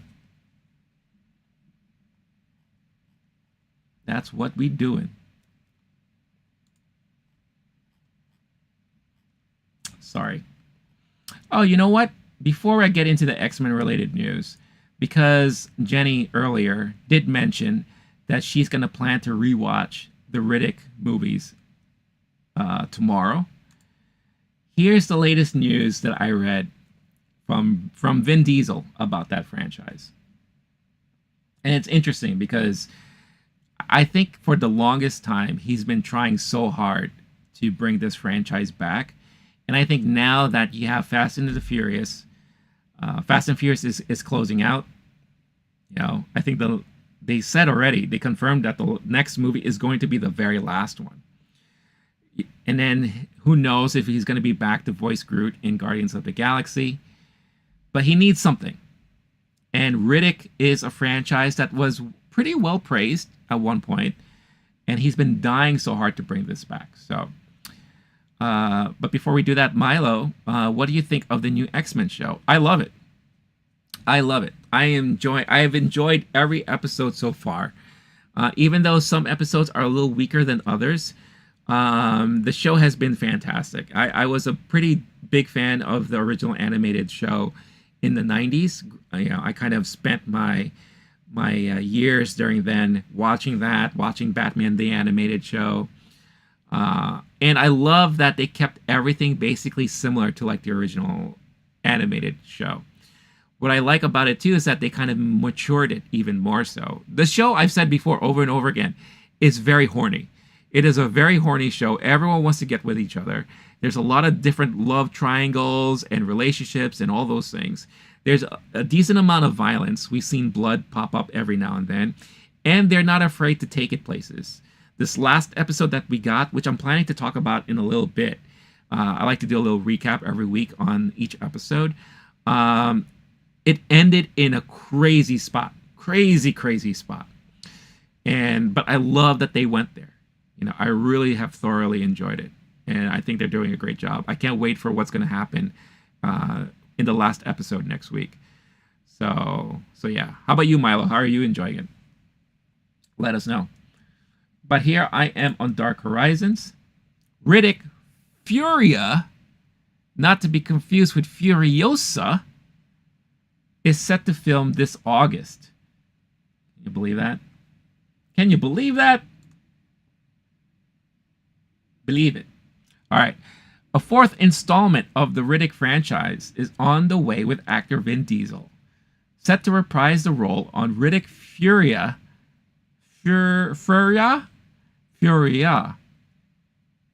Leviosa, not Leviosa.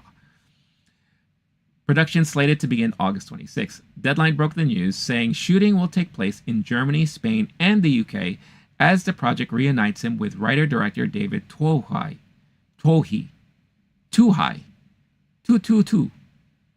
However you pronounce that. I apologize if I'm butchering the name. Diesel will reprise his role as anti-hero Richard B. Riddick, the dangerous escaped convict with the mirror eyeballs, who is wanted by every bounty hunter in the galaxy. Here, he finally returns to his home world, a place he barely remembers and one he fears might be left in ruins.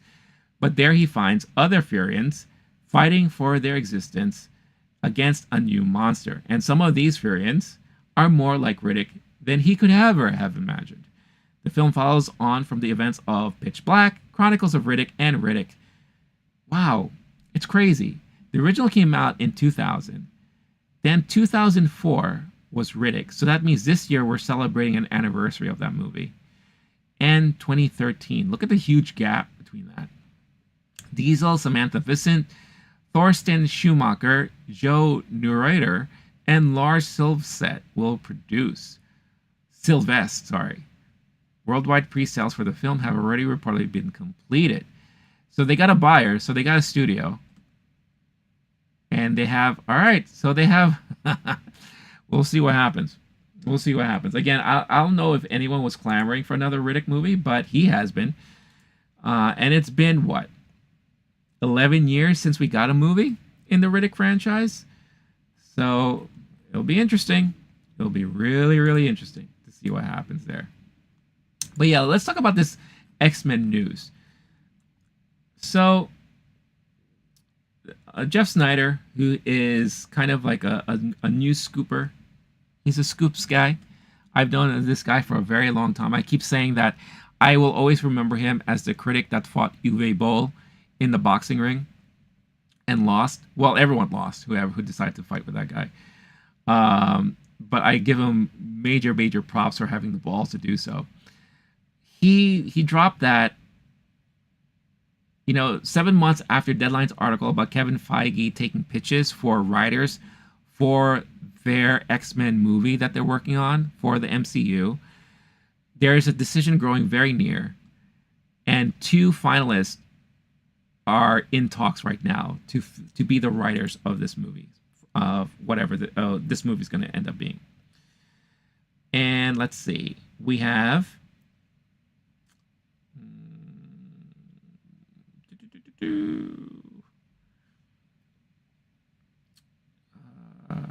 sorry, I'm just reading some of this news here. What's going on, Rayleigh? What's your favorite celebrity? I don't know if I have a favorite celebrity per se. I kind of just don't. I don't follow celebrities like that, to be honest with you. There are some celebrities that I respect out there, like I like, I think Ryan Reynolds is cool. Pedro Pascal, I'm a huge fan of. As far as like actresses, I love Anya Taylor-Joy. I'm a big fan of Bryce Dallas Howard, Emily Blunt, Jessica Chastain. But I'm not like a big celebrity person. I don't fanboy over celebrities. That's just not my thing. Let's see here. Let's see. Let me do some looking up here. X-Men movie writer rumors. So, here we go. So there are 2 names, like I mentioned before. The 2 names are Rafe Judkins and Michael Leslie. Those are the 2 right now in contention to be the writers of the X-Men movie that Marvel's working on. Judkins is known for being a showrunner and writer of Prime Video's The Wheel of Time. He also worked on Agents of S.H.I.E.L.D. and wrote Uncharted. Oof. Leslie most recently wrote The Hunger Games, Ballad of Songbirds and Snakes. He previously wrote the Assassin's Creed film in 2016. Coming up, he will write the script for Now You See Me 3. Oh, jeez. I don't know about this now. I don't have a lot of confidence in these 2 candidates, to be honest with you. It kind of sounds rough. Sounds rough. Let's see. If these are the 2 writers that they have in talks or as finalists, I don't know. I'm a little concerned with those projects that they were involved in, because that just does not sound fascinating at all to me. But we'll see. Maybe if they write with certain direction from Kevin Feige's tutelage, then maybe something can be worked on there. But other than that, I'm a little concerned. A little concerned. But then again, these are just rumors, so you take it with a grain of salt, right? So, Are you excited about the new Deadpool movie? Absolutely. Absolutely. I've always been a huge fan of the Deadpool series. I was never really a fan of the comic books because the time Deadpool came out, I was already kind of leaning away from comic book reading, and I was getting more into movies and other things. So I didn't really grow up reading him in the comic books. I knew of him from the cartoons and other iterations. But the first two movies have been fantastic. And what I'm really looking forward to here is how are they going to explain, and I'm assuming that this is going to be the entry and the introduction of the X-Men and mutants, really full-on mutants in the MCU. I'm curious how they're going to bridge the gap in this movie, because given that this is the only Marvel film coming out this year, they have a lot riding on this movie. And this is going to be a nice litmus test for them to see how well received people are going to be with what they're planning for in the Marvel Universe moving forward. So I'm super excited to see what is going to happen here. Plus, I think the chemistry that he has with Hugh Jackman, Ryan Reynolds, is going to be fantastic. And it's going to be fun to kind of see the back and forth there between him, between Deadpool and Wolverine. And I've already said it before, and I'm sure a lot of people are saying the same thing. This is not the same Wolverine that we grew up watching in the movies. Yes, it's Hugh Jackman. Yes, it looks like him. But this is definitely an alternate reality. This is another universe's Wolverine. Because this is not the same old man Logan that we got from the Fox universe, right? So it'll be really interesting to see what this version of Wolverine, what he went through, and kind of what caused his destruction of the world that he came from. Hence why Deadpool has to kind of team up with him or stop him or something. So I'm excited for that. Rayleigh likes Prime. Yeah, Prime has been doing some decent stuff, especially I would say more so on the series side of things. Like I love the series that they come out with. Movies are hit and miss for the most part, but Prime is a decent platform for sure. I keep saying this though over and over again. A lot of people have Prime because they all subscribe to Prime for the other stuff that it comes with, right? Amazon delivery, other benefits. Prime as a video standalone platform, I still personally for myself cannot justify subscribing to it on a monthly basis because there's just not enough for me personally. And I'm just speaking about me. Max and Disney Plus has more things that I'm always interested in. So I can justify the subscription for those platforms. Even Netflix to a certain extent. But Prime is one of those things where if they have something that I like, I will subscribe for that month to watch it. And then when it's done, I'll stop. But I think the last thing I watched there that I really enjoyed was the new Mr. and Mrs. Smith with Childish Gambino. Donald Glover. I really thought that was a great series. I think they did a really good job with that. And if you haven't seen it yet, I highly recommend you check it out. Because I wasn't a fan of the movie, the original movie with Brad Pitt and Angelina Jolie. I remember falling asleep during it, but this one they made it interesting and they made it fun. I really liked it. Milo, the only thing I really watch on Prime is the Fallout show. I'm currently watching that now. I loved the first episode. Loved it. I loved what they were going with. And I'm not a fan of the video game series. I've never played it. But from what they introduced you to and the world that they kind of introduced you to, I really loved it. So I have the rest of the series I need to kind of finish up on. But so far, I've been really enjoying it. And funny that you mentioned Fallout because huge news about Fallout on Amazon and how well it's been doing for that platform. So Fallout set a Nielsen record for Amazon. Nielsen is the company that kind of measures kind of viewership and ratings and all that. So viewer response to Amazon's Prime Video's Fallout TV series has been immense, becoming the streamer's second biggest series ever worldwide release after 16 days of release. In the United States, it's the top according to third-party ratings giant Nielsen. The show recorded 2.9 billion minutes of viewing time in the United States over its first 5 days in just in a just released report by Nielsen for the week of April 8th through the 14th. That's easily the best opening of a series on Prime Video, beating Reacher in early 2022, which pulled in 1.84 billion minutes. The series also had more than double the second place listed title on the list for the week, Bluey, at 1.39 billion minutes, which includes the first day of its special episode release, The Sign. Netflix unscripted series Unlocked, a Jail Experiment, and the 5th season of Star Trek Discovery also made the top 10, which was the top streaming movie for the week. So Fallout has been blowing records left and right. And I can see why a lot of people are so big on this series after just seeing the first episode. But a lot of people have loved the series in total. So I can't wait to finish it up myself.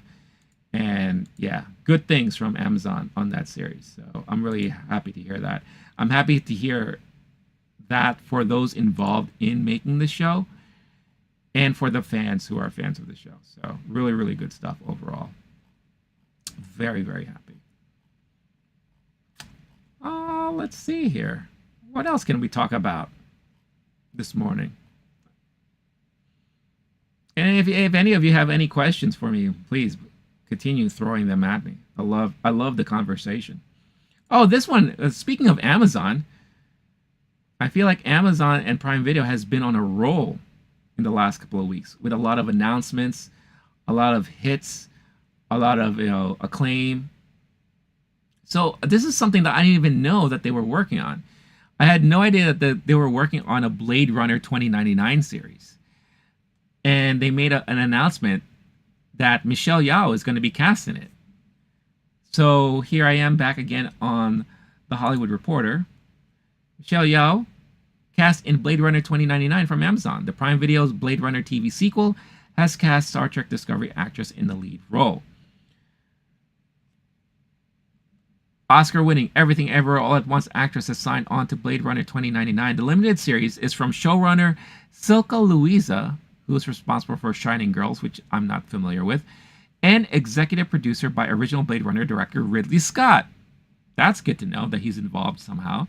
Jonathan Van Tulleken of Shogun will direct the first 2 episodes. There's no description yet of Yeoh's role. The actress made history last year as the first Best Actress Oscar winner of Asian descent for Everything Everywhere All at Once. She's also known for her roles in Crouching Tiger, Hidden Dragon, Memoirs of a Geisha, Tomorrow Never Dies, and Star Trek Discovery.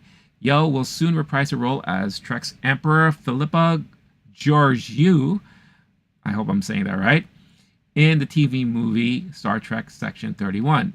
In addition to Louisa and Scott, the show's executive producers include Andrew Kosov, Broderick Johnson, Ben Roberts, David Zucker, Clayton Kruger, Tom Spaziali, God, I hope I said that name right, Richard Sharkey, Michael Green, Cynthia Yorkin, Frank Giustra, and Isa Dick Hackett. Hey, what's up, everyone? I'm Dick Hackett.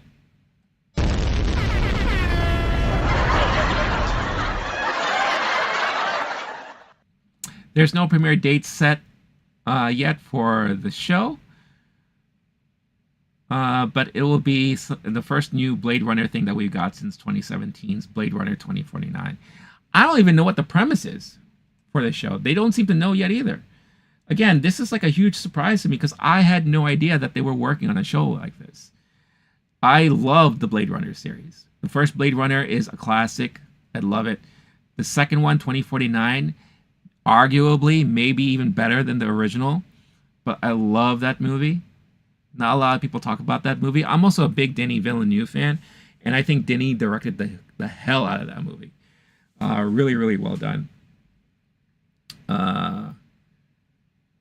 So yeah, very, very interesting. 2099. So we're going 50 years further into the future there. And Michelle Yeoh is a great actress. She does really well. It's crazy how she is involved in so many major properties, kind of like low-key under the radar too, right? I feel bad. There's American Born Chinese that she was attached to that was canceled after the first season. The Brother's Son on Netflix was also well received, but then canceled after the first season on Netflix. So I hope she has a hit soon, because I feel like some projects she's been attached to recently has not done well. So, have you ever heard of the movie When the Wind Blows? It's a really interesting movie. Might not be your type of thing, but it's worth checking out. When the Wind Blows. Why does that sound familiar? Hold on, let me look it up.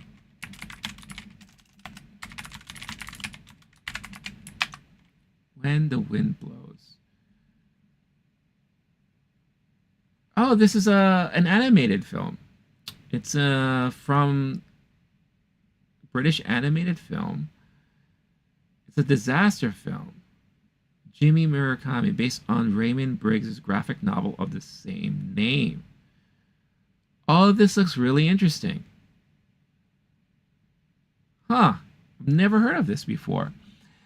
It kind of reminds me, or at least the subject matter reminds me a little bit like Grave of the Fireflies, which to this day I have a hard time watching because it gets me every time. Who's Jimmy Murakami?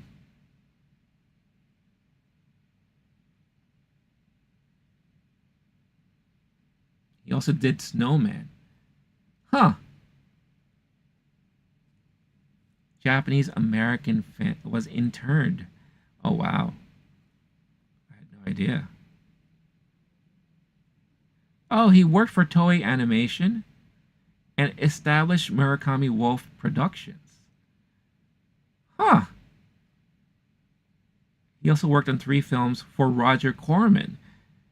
Battle Beyond the Stars, as well as Les Pêcheurs des Perles and Pascavision. Oh, wow.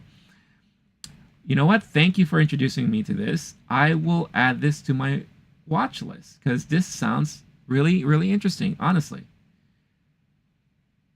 Thank you for the suggestion. I will. I am now very curious to check this out. So thank you for that. Never heard of it, but like the premise, I don't know if you ever seen Grave of the Fireflies, another classic anime movie. Just very gut wrenching and very hard to watch. But it is such a well done movie. So yeah. So thank you for this. I really appreciate that, Milo. Great recommendation. All right. Let's see.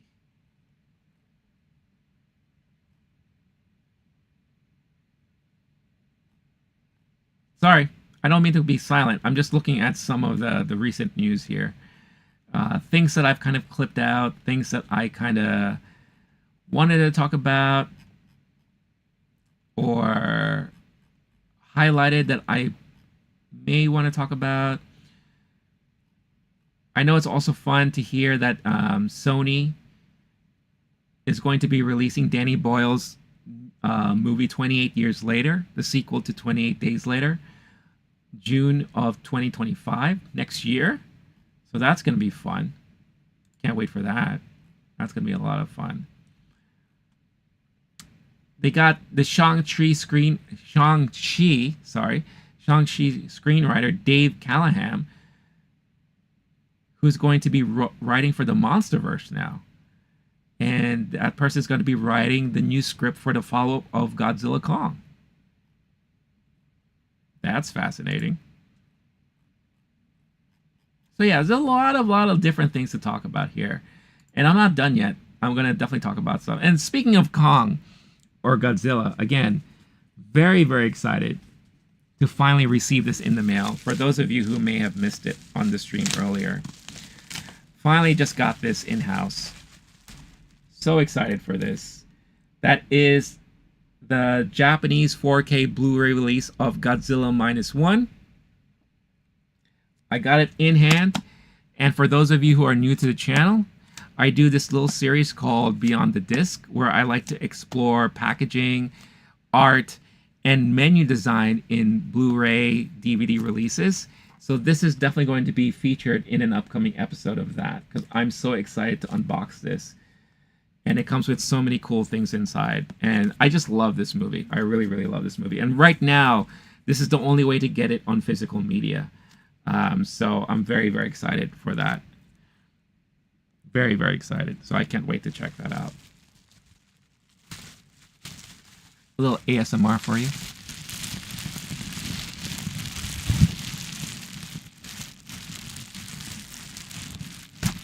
For those who are into ASMR.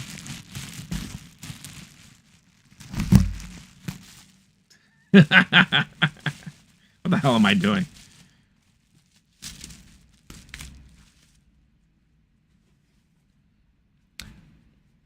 What's up, Kwandale? I hope that's how you pronounce your name. And if I'm wrong, I'm so sorry.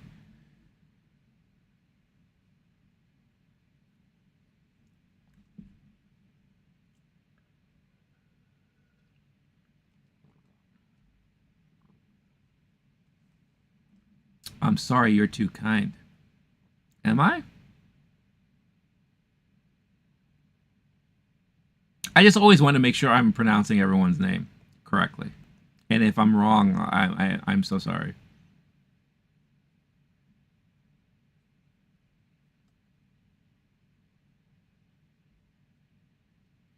So like I asked earlier, what's everyone doing this weekend? I'm going to take a little break from the news right now and just chill out for a bit, catch my breath, and catch up with everyone here.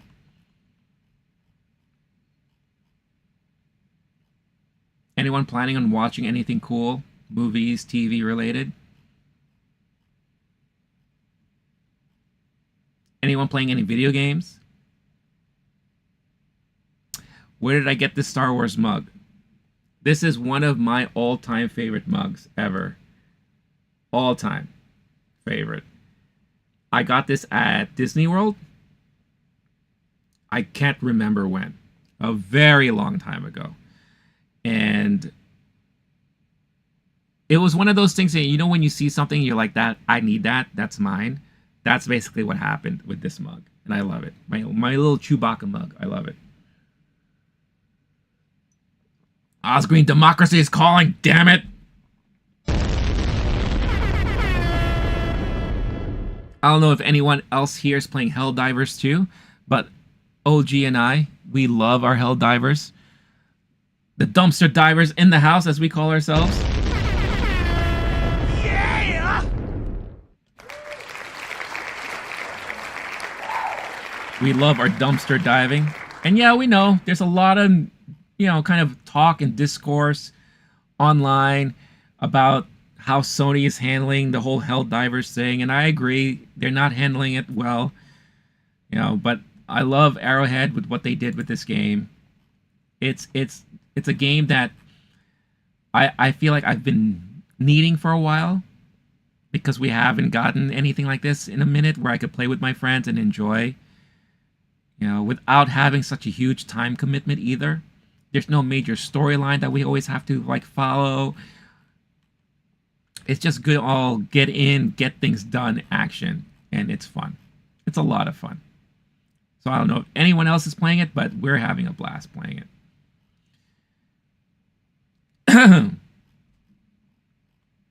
Major blast. So, let's see. Speaking of video games, let's talk about this real quick.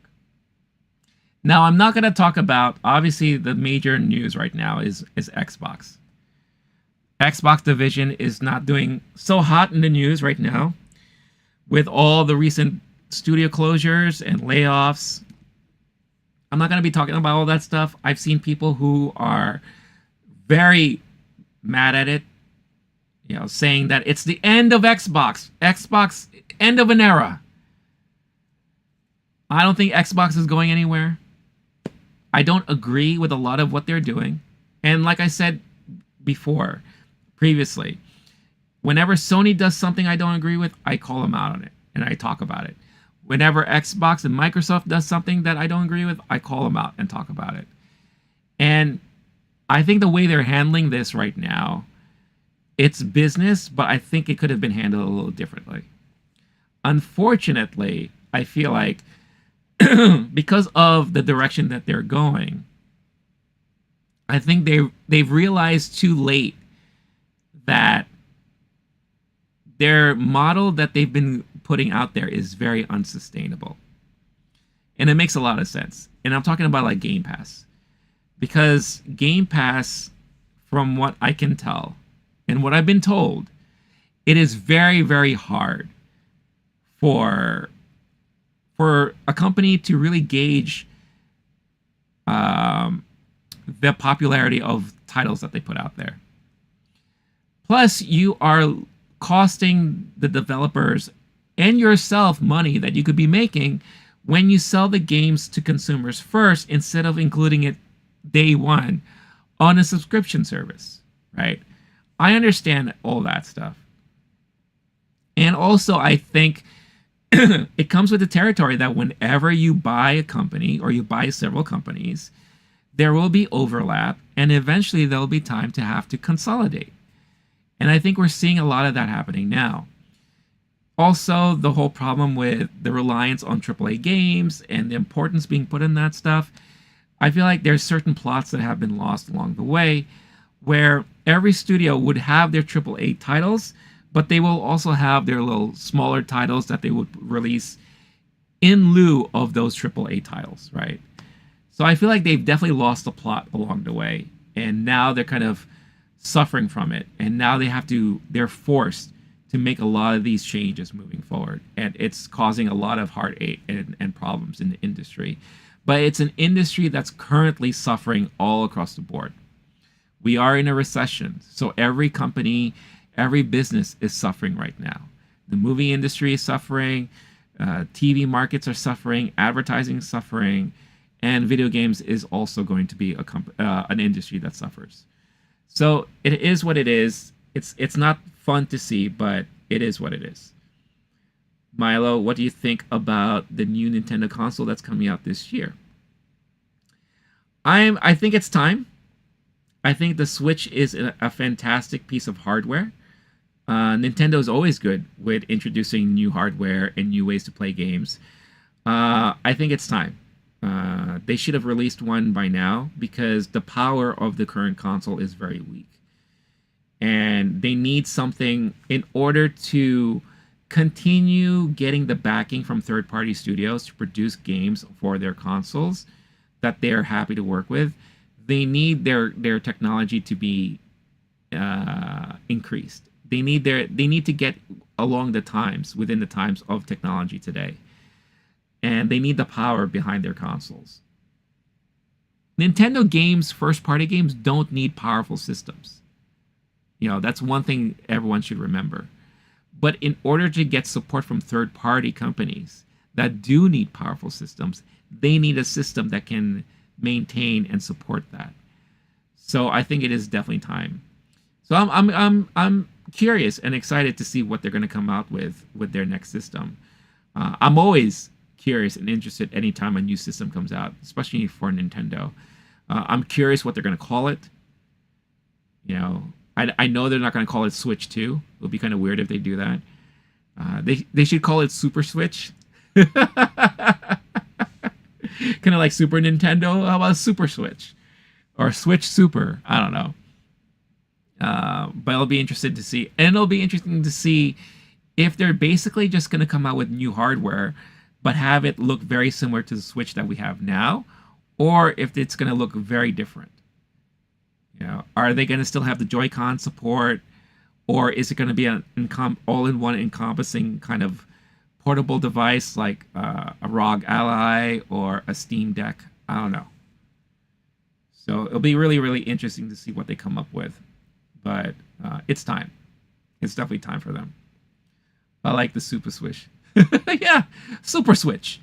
You know, kind of like pay homage to, like, you know, the Super Nintendo. Yeah, you had your Nintendo, and then you have the Super Nintendo. So now you have the Switch, Super Switch.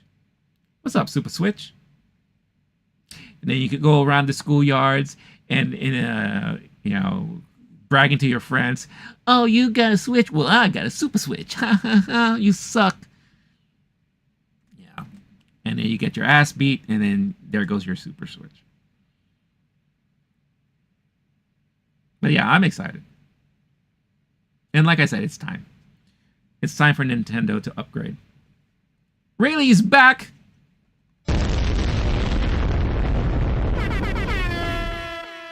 What's up, Rayleigh? Welcome back. Welcome back to the days da da dum ba da da doo ba doo. Welcome back.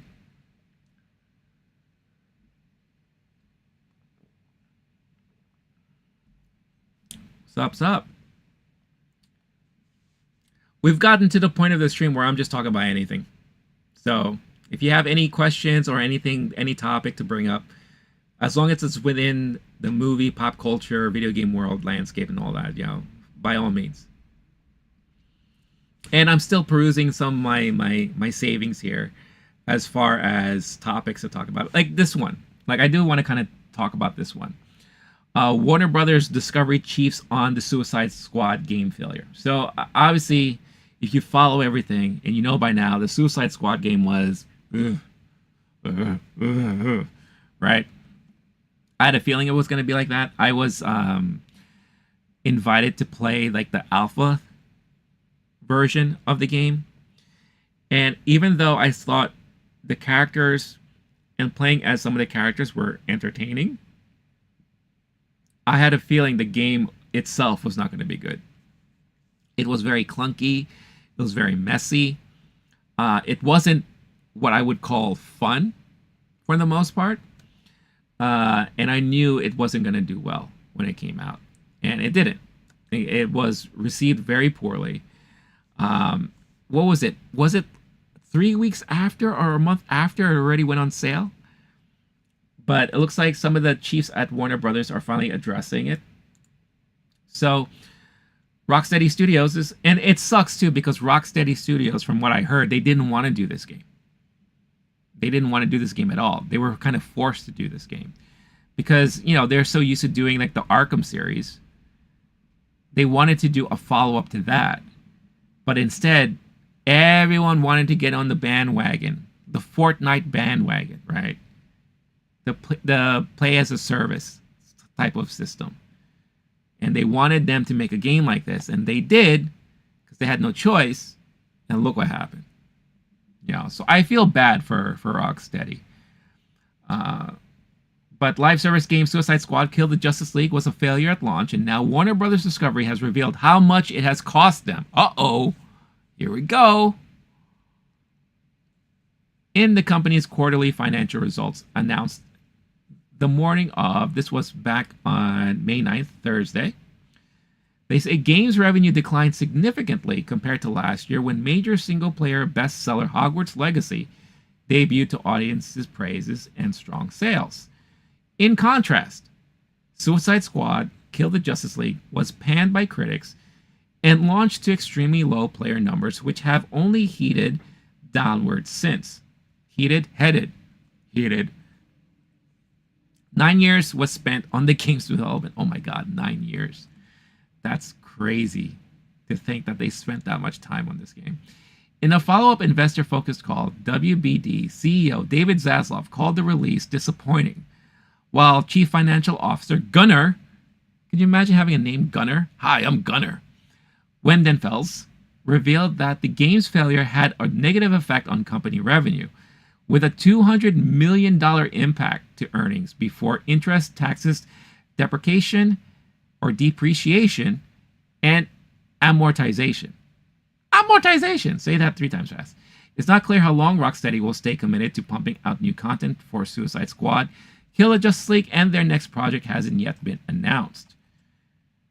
But it looks like Warner Brothers have lost $200 million in that venture. Sucks. Really sucks. Milo, I feel like we're seeing a lot more indie or smaller studios in spotlight recently. The name Gunner was used in 1911. It is really rare. I've come across some people with the name Gunner, in past years. I haven't heard it recently, but it is definitely a unique name to have, Gunner. Also feels like a very American name, doesn't it? Gunner. American or European in a way. But yeah, Milo, you're right. There are going to be a lot of indie studios and smaller studios in focus, and I think you're going to see a lot more of that in the coming year or two, because if you look at any new release, as if we're sticking with video games, a lot of the praises in recent games are from smaller studios, with the exception of like a Helldivers 2 or whatever. Um, and I feel like a great case in point, the studio behind Baldur's Gate 3, right? Is it Larkane? I forgot how you pronounce the studio's name. They won Game of the Year last year, right? From multiple outlets. They were independent. They did the game on their own, right? They worked on it for many, many, many years. And look how much of a success they've made out of it, right? And we hear that a lot, especially with a lot of games that are very highly talked about. Sea of Stars, the studio behind that, is another one. You know, so you're going to hear a lot more about smaller studios, indie studios, because they are studios that aren't tied to any franchises, aren't tied to any pressures from bigger companies and bigger studios and console-specific contracts. They're not under pressure for any of that stuff. So they could really focus on what matters most, and that's gameplay and story. You know, and with the failure of AAA games right now, or at least the long amounts of time we have to wait on getting a AAA title released, people need something to play now. And that's why you'll get to see a lot more people playing and focusing on games from the smaller studios.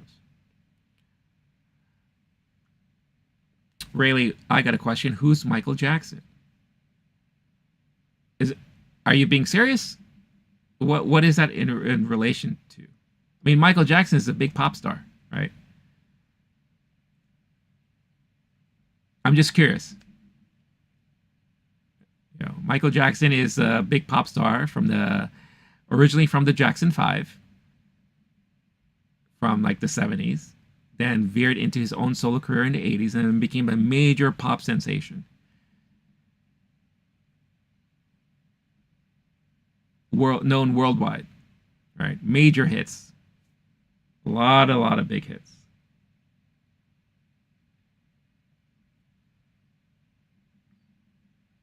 And of course, I won't bring up or talk about any of the controversies behind any of the other stuff, but there is that too.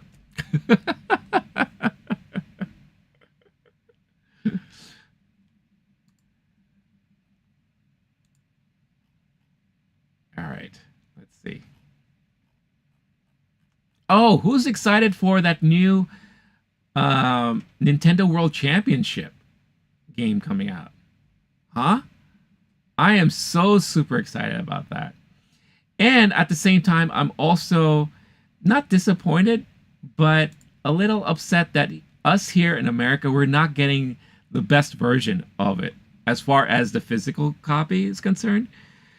But so Nintendo recently announced, and I was surprised to hear this announcement actually, is that one of the games that they're working on that's coming out for the Switch right now is the Nintendo World Championships. NES Edition, as they call it. And in this game, you are basically tasked to do these mini objectives, right?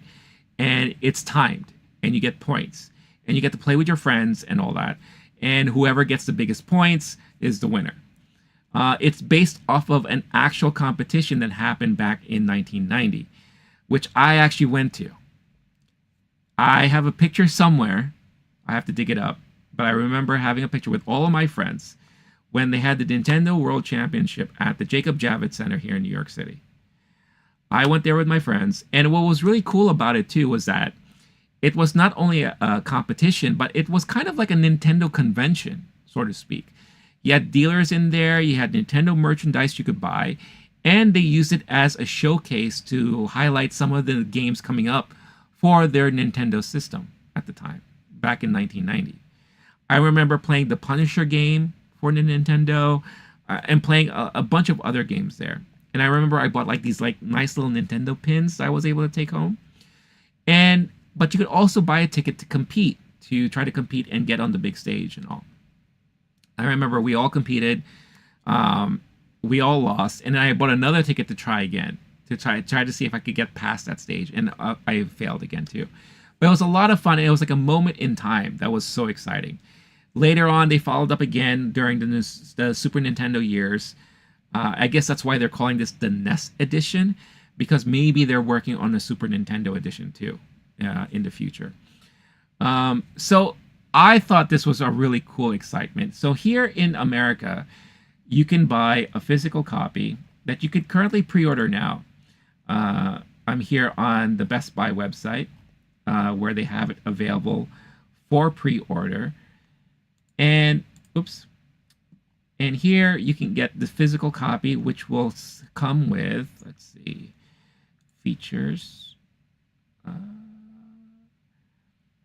So within this edition, you're going to get a gold-colored replica NES cartridge, 13 art cards, 5 pins, and the physical copy of the game itself, right?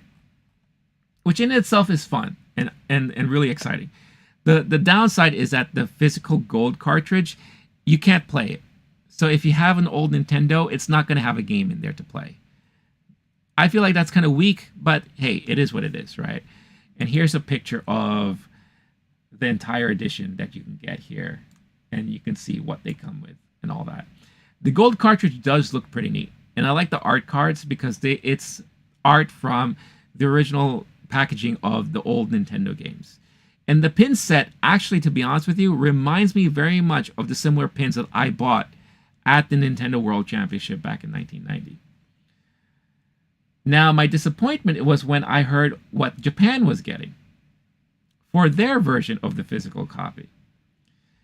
And what they're getting sounds a whole lot better than what we're getting. And I'm going to try to bring up a picture here. And I don't know if you can see it on the screen. I'm going to try to make it bigger here. Okay. So what you're getting is not only art cards, but it looks like you're getting replica actual packaging. And you're getting 2 Famicom controllers in the deluxe set. So you're definitely getting a whole lot more here. And you can only, right now, pre-order this on the Japanese Nintendo store, the My Nintendo store in Japan. And I don't think they ship internationally. But people in Japan can get this version of the Nintendo World Championship. And I don't know, in my opinion, this is by far the more superior version. I think it's fantastic. And let me just see. Yeah, you have controllers that come with this set. And the controllers look like they will work with your Switch too, which is amazing. But yeah, you can get a lot of stuff in this version. And I think that's really awesome. That's really, really awesome. But both sets are fantastic. I'm really, really excited. Milo is excited for it. You know, so I'm really, really looking forward to this set when it comes out. That's going to be a lot of fun. It's going to be a lot of fun to kind of hold your own tournaments with your friends and competitions at parties. That would be really kind of cool to kind of relive the days of the World Championship, because I'll never forget being able to experience that. One of the funny things too is that they had a guy in a Mario costume kind of walking around the convention, and I remember one of my friends kept like bullying him, tugging on his ear and all that. And there was this one time he did that, and Mario turned to him and was like, "No, no, no, don't do that." Yeah, he was a little bit of a brat, but I thought that was really, really funny. So yeah, so I'm super excited for that. It's a nice little trip down memory lane when I saw that happen. Blah, blah, blah, blah, blah, blah, blah, blah. Anyone here planning on watching Kingdom of the Planet of the Apes? Or have seen it already? If so, and if you've been a fan of this series so far, you should be happy to know that they are planning to do 9 films in total for this series. 9 times. Milo, Japan just has so much more cool video game stuff. Yeah, they usually do. They usually do.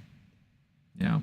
But what's, at least, at the very least, what's been cool, at least for some things recently, is that some of those cool things that they get there have been finding their ways here outside of Japan. Not everything, but some things. So at least they're becoming more open in allowing that to happen. But yeah, for the most part, the coolest stuff will always be in Japan. And you'll always get it there. But for Apes, Kingdom, and the series as a whole, 9 films. 9 films. Back here on Dark Horizons. The original Planet of the Apes franchise ran for 5 movies before fizzling out. This is the original, like, way back in the day, the Charlton Heston version. But the writers of this week's Kingdom of the Planet of the Apes have far larger plans than that. Married scribes Rick Jaffa and Amanda Silver have been working with films since the 1992 thriller The Hand That Rocks the Cradle. Oh my God, you remember that movie? Oh, I actually like that movie. That was Rebecca De Mornay, I think, in that movie, right? The Hand That Rocks the Cradle, where she played that babysitter. The Hand... Let's look it up. That Rocks the Cradle. Yeah, Rebecca De Mornay is in that movie. Oh my God. That was such a fun movie. That's like a perfect 90s movie. 90s thriller movie. That's so funny. OG, calling it a day. Peace out, man. I'll catch you next time. Maybe catch you in Helldiver sometime this weekend.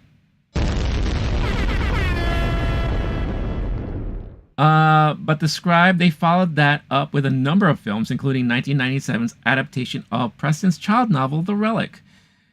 They really broke through in 2011 when they wrote Rise of the Planet of the Apes, which successfully revived the flagging franchise. They subsequently worked on Matt Reeves' even more acclaimed follow-ups Dawn and War, along with writing work on the first Jurassic World movie and the second and third Avatar films.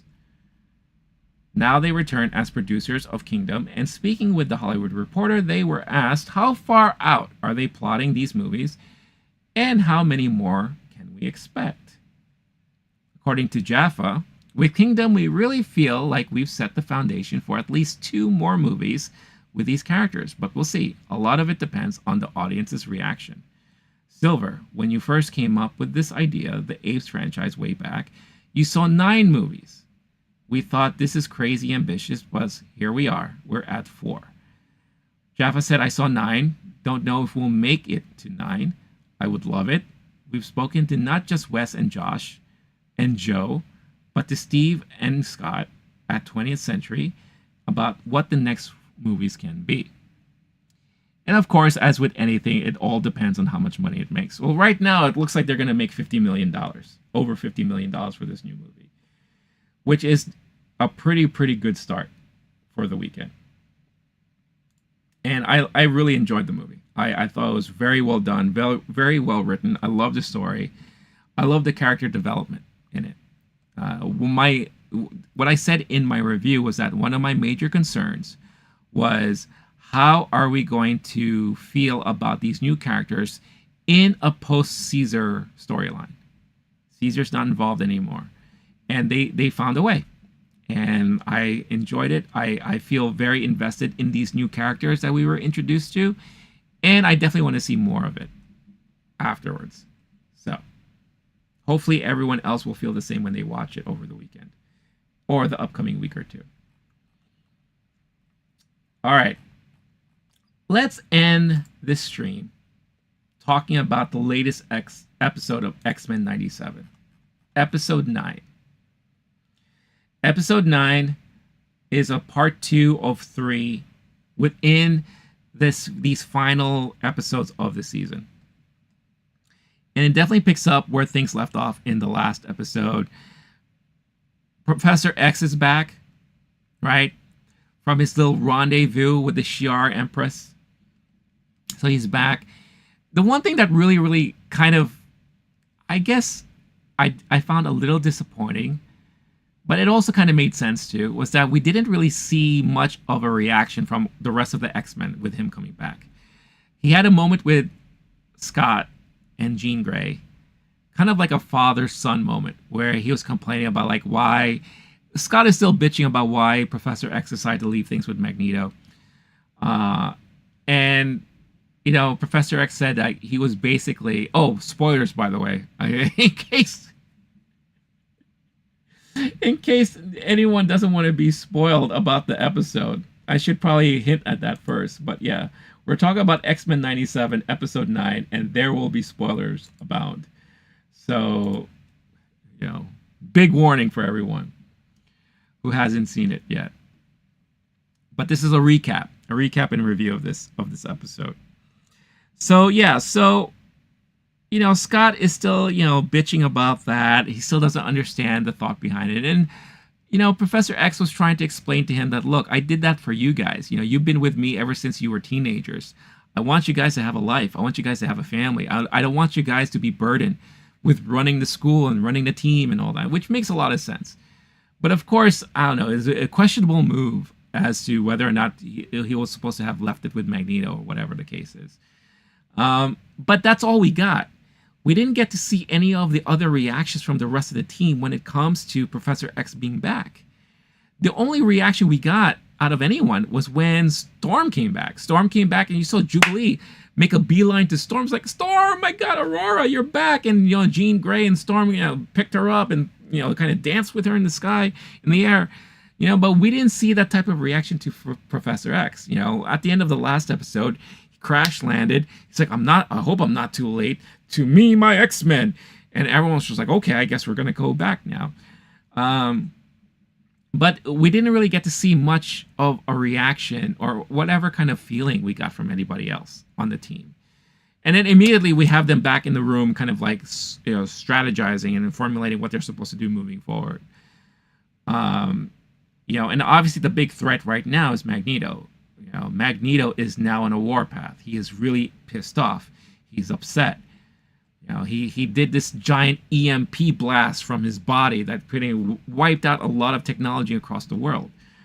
You know, so we have him as a major threat. We have Bastion that's now crying over his dead mom that turned into a hybrid android kind of thingamajig. But he did that to her, right? But now he's like, oh, my mom is gone. Oh, no, mommy. You know, but he did that. You know, of course, you still have Sinister, like, still in the background there, plotting away.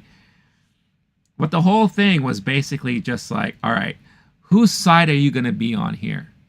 We are now heading towards a new war. And it's not necessarily mutants against humans. It's a little bit more than that now. It's mutants versus humans versus hybrids, which is the Bastion side of things, right? And the one great thing about this episode, and the one thing that's really worthy talking about, is now the divide that is being presented to the X-Men. And that is, are you going to be on Charles's side, or are you going to be on Magneto's side? And this episode, we actually saw characters choose sides. You know, we already know Rogue is upset. Rogue was already upset that Gambit is gone. She was already leaning towards a life of being with Magneto, being the queen of Genosha, and then just seeing the entire place wiped out. So she's angry, and we already saw her act on that anger.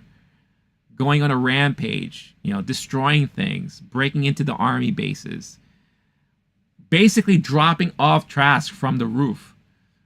You know, not being very X-Men-y. So she made a stance. She decided to go onto Magneto's side. And then, you know, you had freaking Sunspot. You know, the new guy on the team. The Jubilee of this season. You know, him and Jubilee have this thing going on, but because of what he saw from his mom, how his mom basically sold him out. You know? because they're all against mutants and the support of mutants. And he saw that happen. He's very upset about it. So he decides to join Magneto's side. And it's a really funny and corny dialogue between him and Jubilee as he's making that decision. He's like, there's nothing here for me to... Why should I stay on this side? And Jubilee is like, well, you could stay for me. And he's like, nah, F that. Friend zone. He decided to join Magneto's side, right?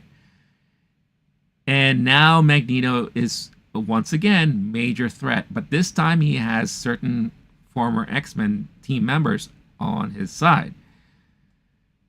So you have Professor X and the rest of the team just trying their best to make an all-out front, strategic front, to not only stop Bastion, but at the same time stop Magneto. Right? So this is one of the cool moments where we kind of see the team split up in their kind of code names, like Gold Team and Blue Team, very much like the comic books, the Jim Lee comic books, which I thought was very exciting. We also got to see them don their old school uniforms, which they didn't really even explain why. I guess because the mansion is all blown up and they don't have access to their newer costumes. The only thing left remaining was the museum quality old school uniforms that they grew up with. So I thought it was really funny how they just kind of put on... You see Jean Grey in her very old school classic Jean Grey outfit. I've always loved the Cyclops one with where his head is covered with the goggles. The very 80s look. I mean, Storm is already rocking her 80s black outfit, so it made sense for the rest of the team to kind of like do the same thing. I thought that was kind of cool. Seeing Wolverine in the brown outfit, brought back so many memories from back in the day. That was always my favorite costume of Wolverine, the brown. So it was just kind of nice to see them all don their old school uniforms. But yeah, full on strategic attack to try to just stop Bastion and Magneto from causing more damage and ruckus across the world, especially towards humans and humanity. You have Beast. They have the collar, right? They're trying to like latch on. And then you have Jean Grey and the team that she's with going against Sinister. And it looks like Sinister has control over Nathan now. So Cable is working on the same side with Sinister. And you have Jean Grey and her, not really this Jean Grey's son, but the son, going against each other, right? She's calling out to Scott, Scott, I love you. But things aren't working as planned. And we get to a moment where you see Professor X finally getting a control over Magneto. Wolverine helped get the helmet off, and now, Professor X is like, I have to stop you, Magnus, before you create more problems. And it looks like, I don't know, to me it looked like, in a way, Charles was about to lobotomize Magneto. That's what it kind of looked like to me. And then out of nowhere, Cyclops stops him, because he needs to buy the rest of the team more time before this happens. Which was, I don't know if it was a good choice or not, but he did it. He made the choice, and that allowed Magneto to get even more angry and cause more damage. And we have Professor X on the floor and all that. But then Wolverine decided to take it upon himself. He's like, you know what, bub? F you. I'm so tired of this already. And you just see Shank from behind. Oh, snap! Magneto got shanked. Prison style, son. Wolverine stabbed him through the back. And, Wolverine was just basically, Logan's like, this has to finally end. And Magneto, with this amazing line that he had. It's like, finally, after all these years, we could finally put an end to this all. And we already know Wolverine skeleton's made out of adamantium. It's a metal. Magneto can control metal. And what does he do? We've seen this in the comics. He basically rips out all the metal from Wolverine's body. I never thought I would see that in animated form. Never. And we got it. And I verbally and audibly screamed out loud as I was watching this here. I was like, oh my God, what? And you just see, it's like a still image of Wolverine, just basically like ah, and you just see like all of the stuff ripped out of him. All the metal. And then they cut to black, and that was the end of it. And honestly, like, those are the main highlights of this episode. There's really not much going on here because, again, this is a part 2 of a 3-part arc here. All the big things are going to happen in this next and last episode of the season. But, you know, the first part we got was a little bit of a build-up. This was a little bit more build-up, but then a more of, these are the stakes. And now we have some consequences. I guess in a way, if you were to kind of compare it to Star Wars, this was like the Empire Strikes Back episode.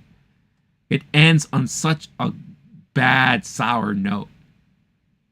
Where you have the team split into 3, and everyone's struggling. They can't seem to get a grasp on Bastion. Jean is fighting off Sinister and Nathan, aka Cable. And now you have Professor X, Scott, and Wolverine. Wolverine, I don't know what's going to happen with Wolverine now. But they're all battling Magneto. A Magneto with Sunspot and Rogue on his side. What will happen next week on X-Men 97? And it's exciting, man. These episodes have been killer. But I never thought I would ever see, in animated form, the ripping out of the metal from Wolverine's body. That was just shocking. Really shocking. I was always curious, especially since we've already gotten X-Men movies. I was always curious if we were ever going to see that in live action form. Right? We never got there. Never really. You know, I don't know if we'll ever see that under the MCU when they finally bring the X-Men into the fold. I don't know if we're ever going to see that. But the fact that we saw that here, woo, mind-blowing, mind-blowing. But it's exciting. And I don't know what's going to happen in this next episode. And it's cool, but it also sucks because, you know, the episodes have been quick 30-minute episodes, easy to watch. They throw in a lot at you. They throw a lot at you in the 30 minutes.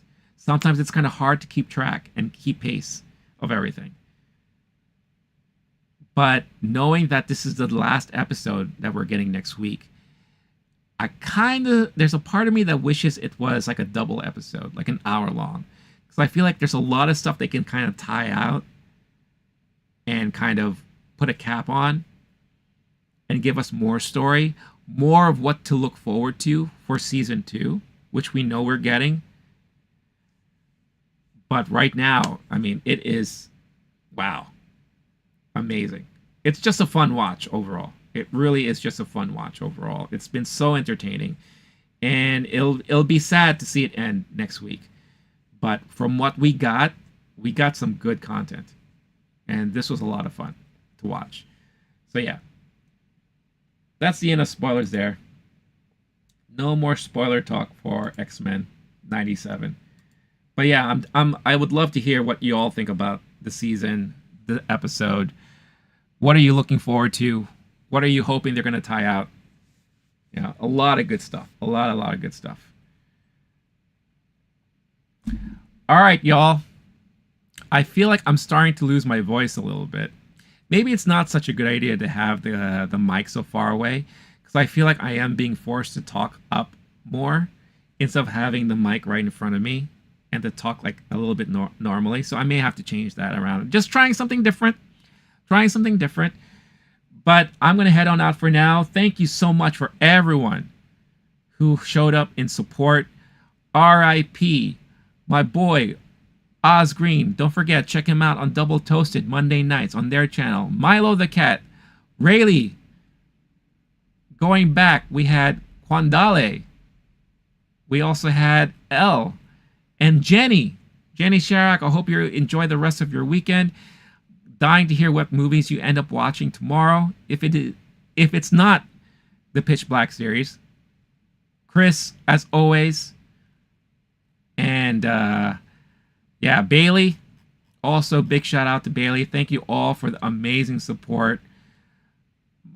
Milo, you have a great day. Have a great rest of your weekend. I will be back live on Monday, 10 a.m. Eastern Time to recap the weekend box office and to talk about all other random stuff that may have come out during the weekend. So, all that said, I'm out of here for now. Until next time, stay cool, stay classy, stay safe. Peace out, y'all. Bye-bye.